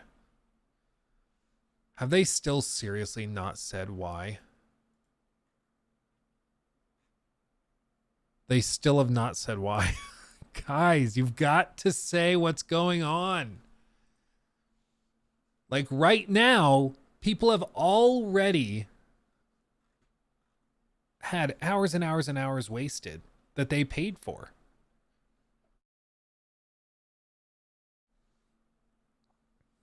Oh, and now, yeah, members of the team are having to turn off Twitter. Yeah, ex-Rocksteady 3D senior environment artist at Cliffhanger Devs, working on the Black Panther game. Interesting. After 5 years of dev, I need some happy celebration time, not reading about IGN and petty news. Yeah. Man. But hopefully, we can all agree that they should be more transparent about this. Like, what they're doing right now is ridiculous. The fact that they're not even saying why the servers are currently in maintenance mode is very weird. I don't know, man. RNO, 700 plus people watching. Your channel's definitely growing. Yeah, we got 850 if you count Twitch. I feel bad there's not much more going on, but it's just because like I was expecting we could sit here and react to like the gameplay and be like, ooh, look at the game. It's way better than we thought, or it's way worse than we thought. I was excited for that. I didn't expect the game just to straight up not have anything to show because it's broken. Like, oops, didn't see that coming. Oh, man. Oh, geez. Also, just so everybody knows, I did, in fact, cancel my pre-order for the Vision Pro. I did get the pre-order when the pre-orders went up, because I was like, okay, I'll get the pre-order and then I'll decide when like the reviews of it come out if I want to actually double down on it and keep it. I decided to just return it or not return it, cancel the pre-order, because MKBHD did his podcast and he was like, dude, it is so heavy. He said he would not use it unless he was sitting on like an airplane with his head resting against something. I'm like, bro, that sounds horrible. Like, and that's not even with the battery. Like, the battery is another thing you got to keep in your pocket. So I was like, yeah, I'm not gonna, even for the memes, even for like one video, I don't think I could do it. Plus, I was only gonna get it because we could make a video of like, I tried gaming on the Apple VR headset, and it apparently, other than like Fruit Ninja, there's like no games coming out. So like, there's not much you can do. But you know what's interesting, and you might not have known this unless you had tried to do it yourself.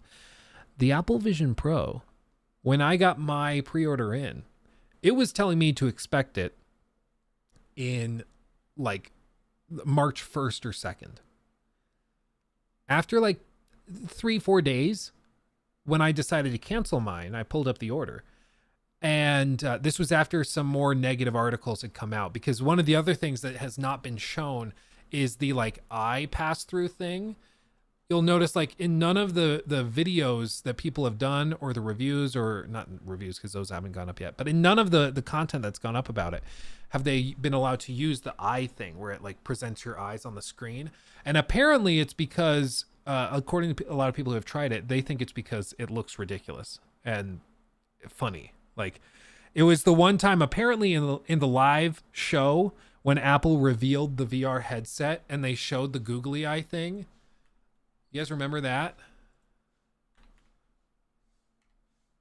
Here. Yeah, this thing where it shows your eyeballs through it. Apparently when they got to this part of the presentation, the audience started laughing.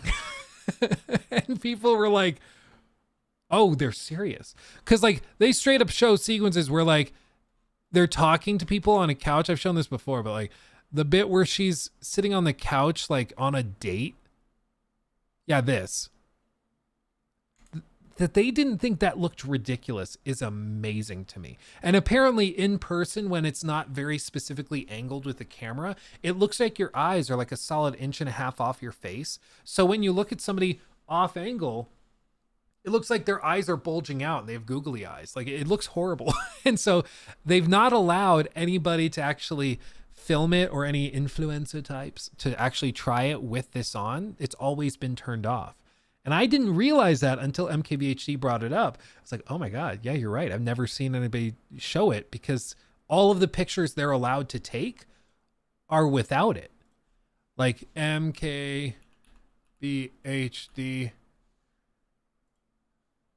I think he posted a video of it, or of him wearing it.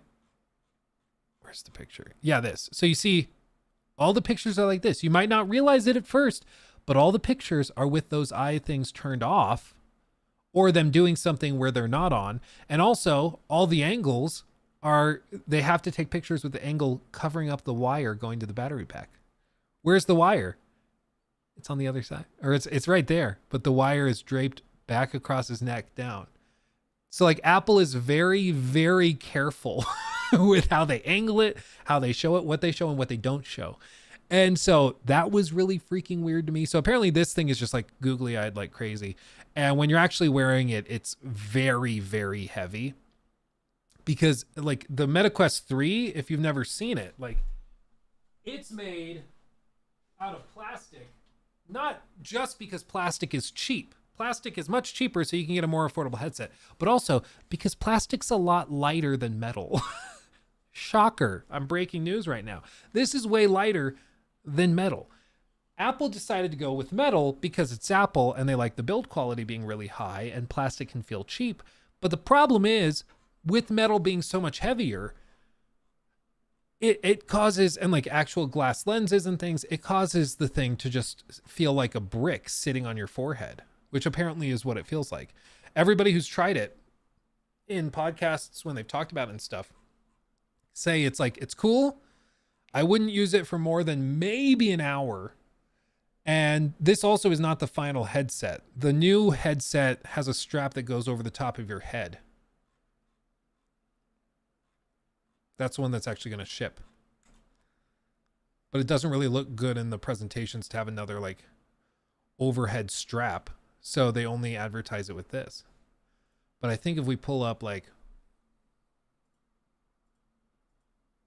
yeah, this. So you see this?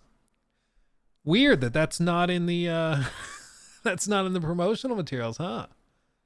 Isn't that weird? Isn't that strange? So once I started seeing all this stuff where I was like, okay, so they're just like straight up kind of lying and withholding information, not letting like reviewers drop stuff well ahead of time. It looks like they'll probably be allowed to post reviews of it like on the launch day. It's very weird. But all of this to say, when I checked my order, initially my order was going to be available in early March, is what it said. Because they just like pre-orders sold out super quick. I think they said there were only like 15 to 20,000 units. And so it was super, super sold out. But then when I went to cancel my order was saying it was going to be available on like February 10th. Now, I don't know how their inventory systems work, okay? But here's what that suggests to me.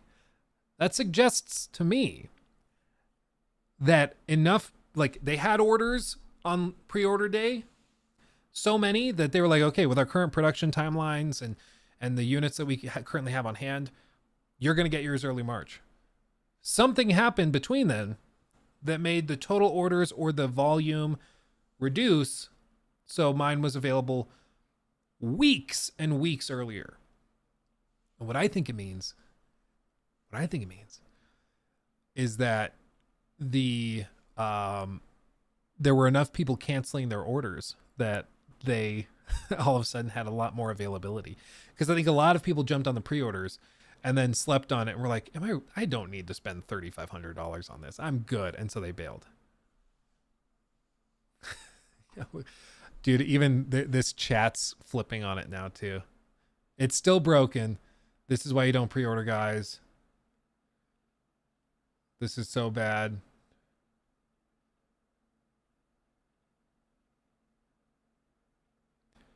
Oh, he said straight up, post-launch thoughts. I'm here for the endgame grind and people demand my builds. That said, I'll be skipping through story to reach endgame ASAP and evaluate that part of the game that matters most in this genre.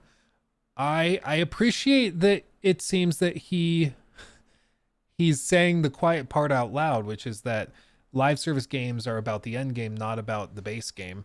And so he's just straight up like, I'm going to skip through the story. Don't care that much.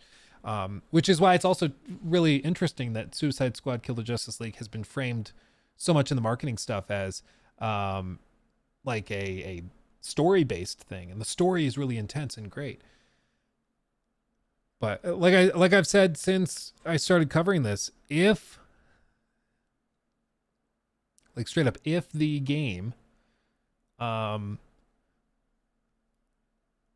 is like say 30 hours long and the story is fine or even pretty good, even great, if players play it for 30 hours and then set it down and don't touch it again, that is a failure. Like that for a live service game is a fail.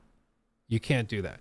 For a live service game, you have to have long-term support. You have to have players staying engaged. You have to have people putting hundreds and hundreds, if not thousands of hours in. If you can't do that, you're in trouble. And they apparently can't do it. Because people are already like kind of checking out. I'm honestly surprised Apple didn't go straight with smart glasses. Maybe the tech isn't ready yet. Yeah, I don't think it is ready yet for what they wanted to do. It's also, a lot of people are saying that it's clearly just for developers, like it's a developer device. They don't really intend for the average person to buy it, which is why it's $3,500. So they're putting it out for devs to get their hands on, to make apps for it, so that in the second and third generation unit, it's much more appealing to customers. Because right now, like the core stuff that it can do, we've not been shown. And even Apple engineers who worked on it have been like, we don't really know what this is for. Like, it's not really clear what problem this is trying to solve.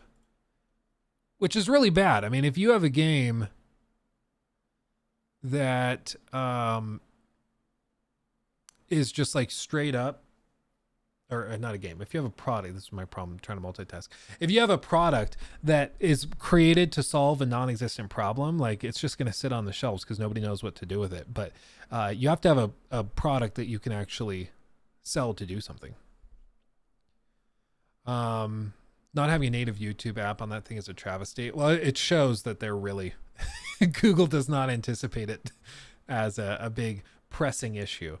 I would assume that, yeah, you could just launch Safari and watch videos through Safari, but that's not exactly a full-on solution, I'd say.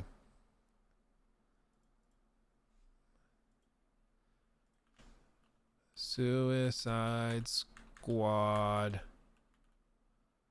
RS. Yeah, straight up, look at this. This is their handle.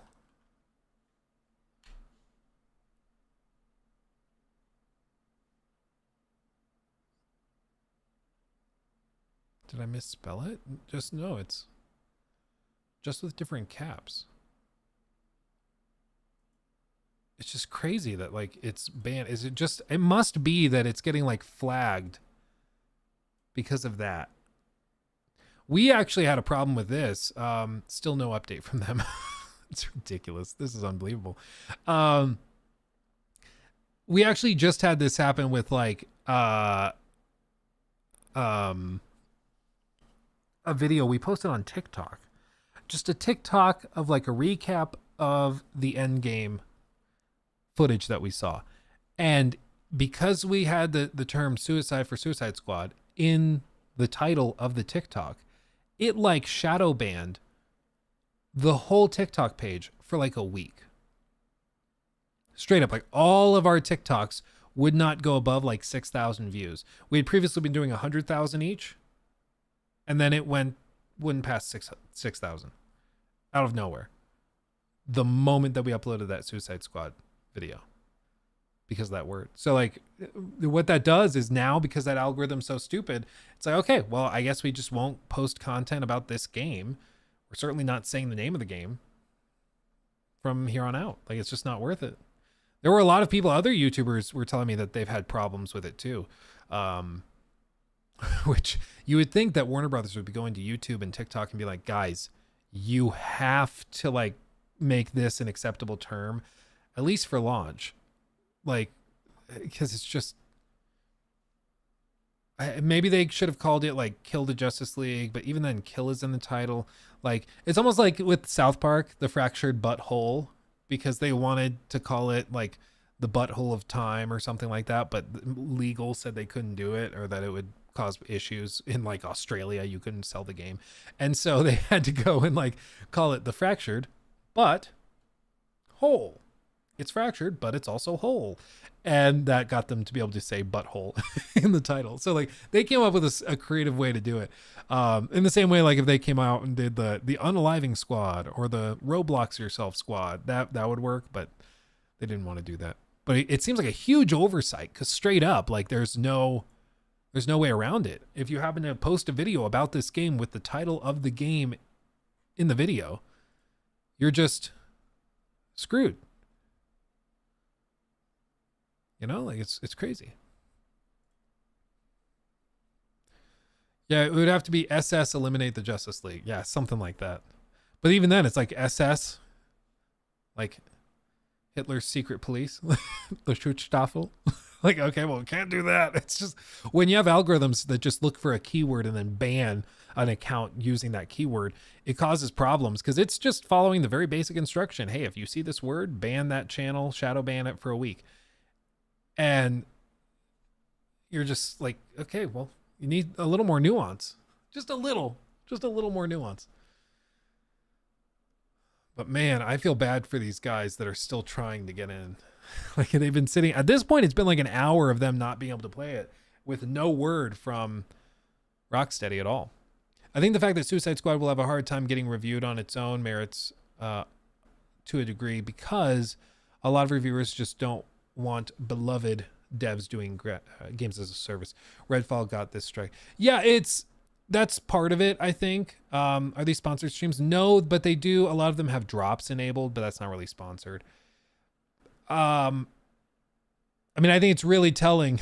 I would bet you if we look up Shroud, he's live. Is he playing Suicide Squad?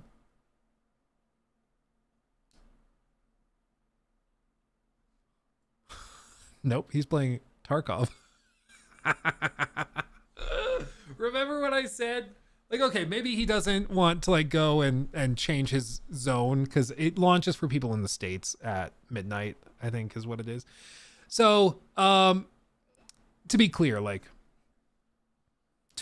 I think that it's not like as much of a lol got you as it initially appears. But it does come off like really, really badly that he was one of 3 people paid a lot of money to play the game early. And now on launch day, he's playing Pal World instead. Like, if that doesn't tell you everything you need to know, what else will? That's crazy. Man, that's all you need to know. That's wild. What about Dr. Lupo's on YouTube, right? Dr. Lupo. I don't think he's live right now.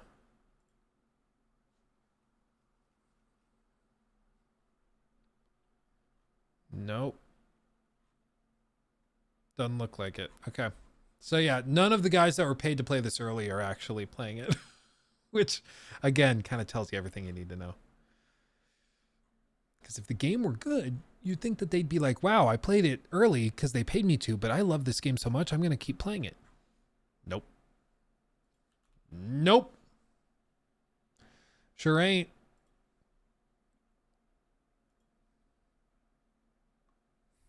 Man, I feel so bad for these guys. It's so awkward. It's so awkward.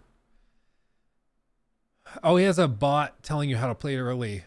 Xbox Series X plus the deluxe edition, set location to New Zealand, playable since 3 a.m. Pacific time. So 4 a.m. is when the game launched technically for everybody. So it's been out since 4 a.m. here in my time. It's approaching 2, so 10 hours it's been out. And I think max people have been able to play is like an hour. Because they've taken the servers offline and then worked on it and then taken the servers offline again and then rebooted the servers. That's crazy, dude.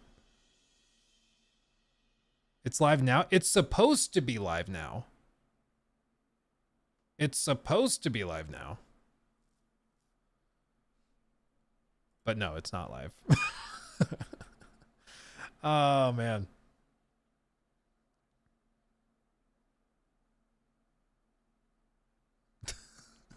Redzilla, I hate to break it to you. I was homeschooled. Awkward. As much fun as that sounds like, I'm sorry, that was not me. You have me mixed up with someone else. Yeah, I know they're on PC and they're in the States. So like they probably, you know, didn't want to do all the manipulation stuff. But doesn't it also seem weird that like Warner Brothers wouldn't also just be like, hey guys, can you play it? Maybe they play it on launch day. I don't know. That's why it's not like a slam dunk. It is just funny. The game is technically playable right now. And the guys they paid tens of thousands, if not more, to play it are not anywhere near it. You know, it's just funny. Oh man. Yeah. And it's crazy. It's crazy that people paid. You're right. People have paid for early access and now they're making excuses for why they don't get to play it.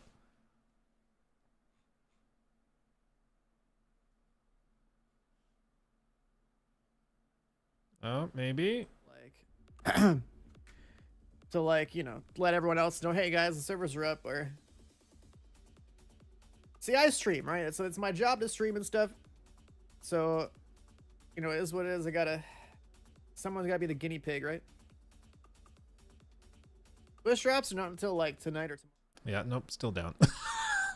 Wow, what a mess. What a mess, man. What a mess. So I don't know. I was hoping we'd have more to talk about, honestly, but I guess we don't. Guess we don't. Playing Fortnite with the Harley Quinn skin is way better.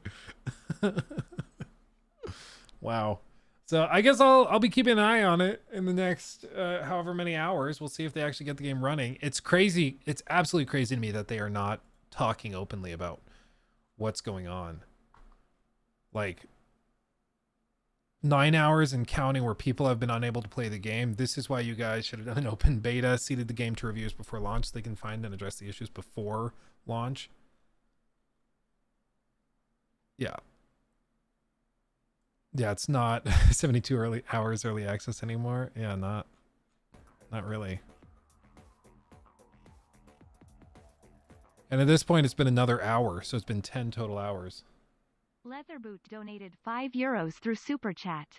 Thoughts on Eidos layoffs and canceled Deus Ex game? Love your videos, dude. Thank you. Yeah, we talked about it at the very top of the stream. I don't think anybody's really surprised because the Embracer Group has been really struggling recently, so I don't think anybody's that shocked. As for what it was, it sounds like they got the rights to Deus Ex in 2022 and that it hadn't even entered full production. So I don't think that they actually were that far. Like, it's unfortunate that they're canceling it because it could have been cool potentially, but we didn't get to see it.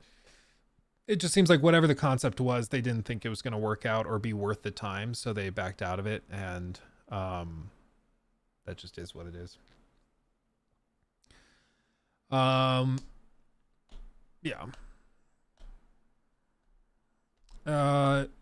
Let's see. Streaming games. Yeah, no, I do have the, like, I plan to stream most of the new games that launch this quarter once they launch. I'm not a big fan of like streaming playing games that are older, just because for the live chats and the live stream clips and stuff, we have to do stuff that's more pertinent to fill out the content schedule. But for newly launched games, whether it's Pal World, whether it's something like Suicide Squad, or if it's something like Dragon Quest 2 or Final Fantasy, whatever it is, I'm down to do that. And I'm making the arrangements to clear up the schedule so that we can add another day of streaming to make it easier to spend more time playing games. So that's a change that we're doing. LS Trials, I haven't tried it since launch. It's been a long time. It's been a long time. It's working? I don't think so. He's still sitting on the screen. Signing in. Error. Nope. Still down. Still down. Luke needs to platinum Skull and Bones. Dude, after like 4 or 5 hours of the end game, I was already fried. Even the employees that were helping us seemed like they were a little fried. They were super nice, really great professionals. But even them, they were like, so what else do you guys want to do? Do you guys have plans for the rest of the day? It got kind of awkward, honestly.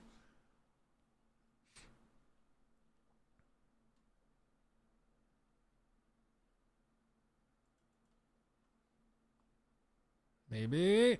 Nope. Like, with all this, I understand server issues. The fact that they're not being clear about what's going on, that's what I can't go along with. I can't accept that. That's just unacceptable. That's unacceptable. Love how good Xbox are with refunds. Just refunded the game. Oh, really? I didn't actually know they were good with refunds. I don't think I've ever tried to refund something on Xbox.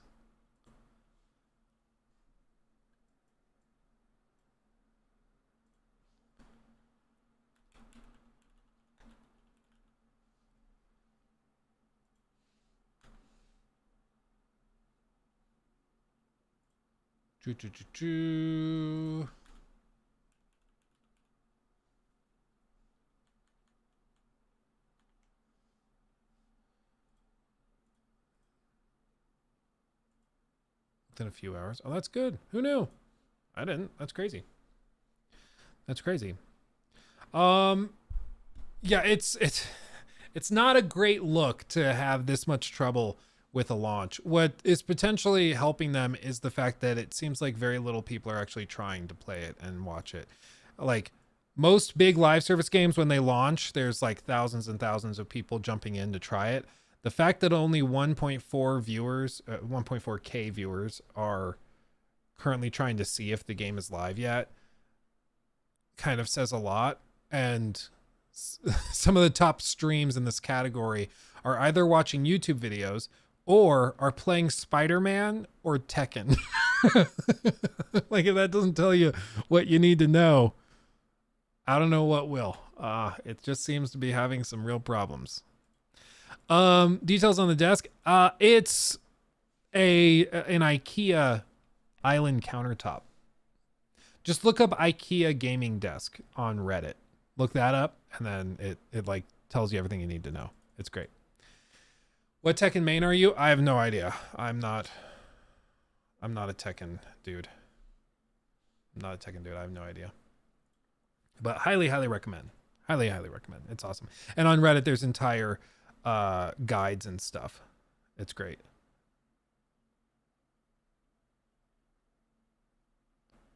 You should change that. I don't know. I've said before, it's not that I dislike fighting games. It's that I'm not very good at them, and I have never cared that much to practice them and get good. That's the biggest thing. Maybe they didn't expect that many either, so that one server partition is overburdened. Maybe it could be something like that. It's just like they knew how many pre-orders they had, and if somebody pre-ordered specifically to play the game early, you would think you would just have the server infrastructure and everything set up, assuming that number of players. So it's just surprising that they seem so unprepared. And what, again, like, even if you look at all of this and you're like, well, guys, server issues happen, this type of thing can happen, let's give them, cut them a little slack. The fact that they are not communicating at all is indefensible. Like, there is no reason that they couldn't send out a tweet explaining what's going on. Like 8 hours ago, they post something saying we're aware of a problem, we're working on something. And then they say 3 hours ago, we have identified the problem and we're working on a fix and we're testing it, then get everything back online. Within like an hour of this, they put the game back online. Everything's functioning again for 25 minutes, and then they shut the servers down again with no explanation, and now the game just can't be played. And at this point, like, people paid for 72 hours early access, and they're not going to get it. They might get 60, Krabby River. Oh no, only 60 hours. I get it. But there is a problem when you paid for X and you get X minus 12,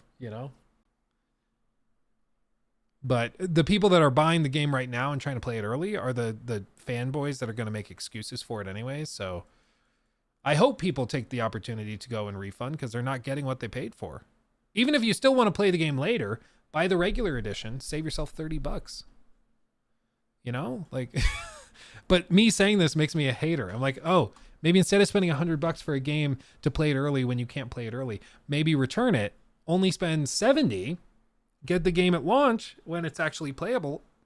We're assuming that, but allegedly, and save yourself $30. But I guess that makes me a hater. I don't know, man. It's just crazy. They should have done a demo. Oh, I think honestly they probably should have done a beta. That alpha playtest, I see no reason why they couldn't just do a beta for everybody. Just give everybody the chance.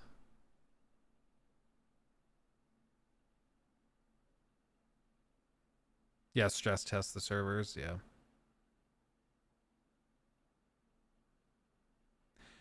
Batman Beyond series back in the... Oh, dude, it was so good. Those were the days. What's up, Fletcher? Good to see you from Australia. Okay, everybody. I think what we're going to do is I'll pop off here. I'm going to check in on the wife and kids and everybody. We're going to see if the game becomes playable. We might just pop back on stream and I'll stream myself playing it. Why not, right? Like, people have been like, you just need to give the game a chance and then you'll like it. Besides the fact that I've already played it, at least some of it. I'm down to try it and give it the fairest of fair shakes. So I can waste my money and you guys don't have to waste yours. But if the servers are going to stay down and if the game is going to be unplayable for the rest of today, like it doesn't make much sense to just do this where we're just on refreshing, waiting for them to turn it on. So I'm going to wait till they're actually on. But then we might come back on and stream it because why not? But until then, we've gone about 4 hours. I think that's a good spot. I will be back maybe later if they get the game working. And otherwise, I will see you guys probably tomorrow when the game launches and is fully playable on like PC. We'll probably stream that. So watch out for that. So much love, everybody. Thank you, everybody, for all the super chats, all the tips and donations and the subs on Twitch and all that. You guys are amazing, and I appreciate you dearly. Much, much love. Stay safe out there. Remember, don't pre-order games for $100. Just don't do it. Much love. I'll see you soon. Hugs and kisses. Bye-bye. And of course, Shout out to the chess club. I'll see you in the next one. Hugs and kisses. Bye-bye.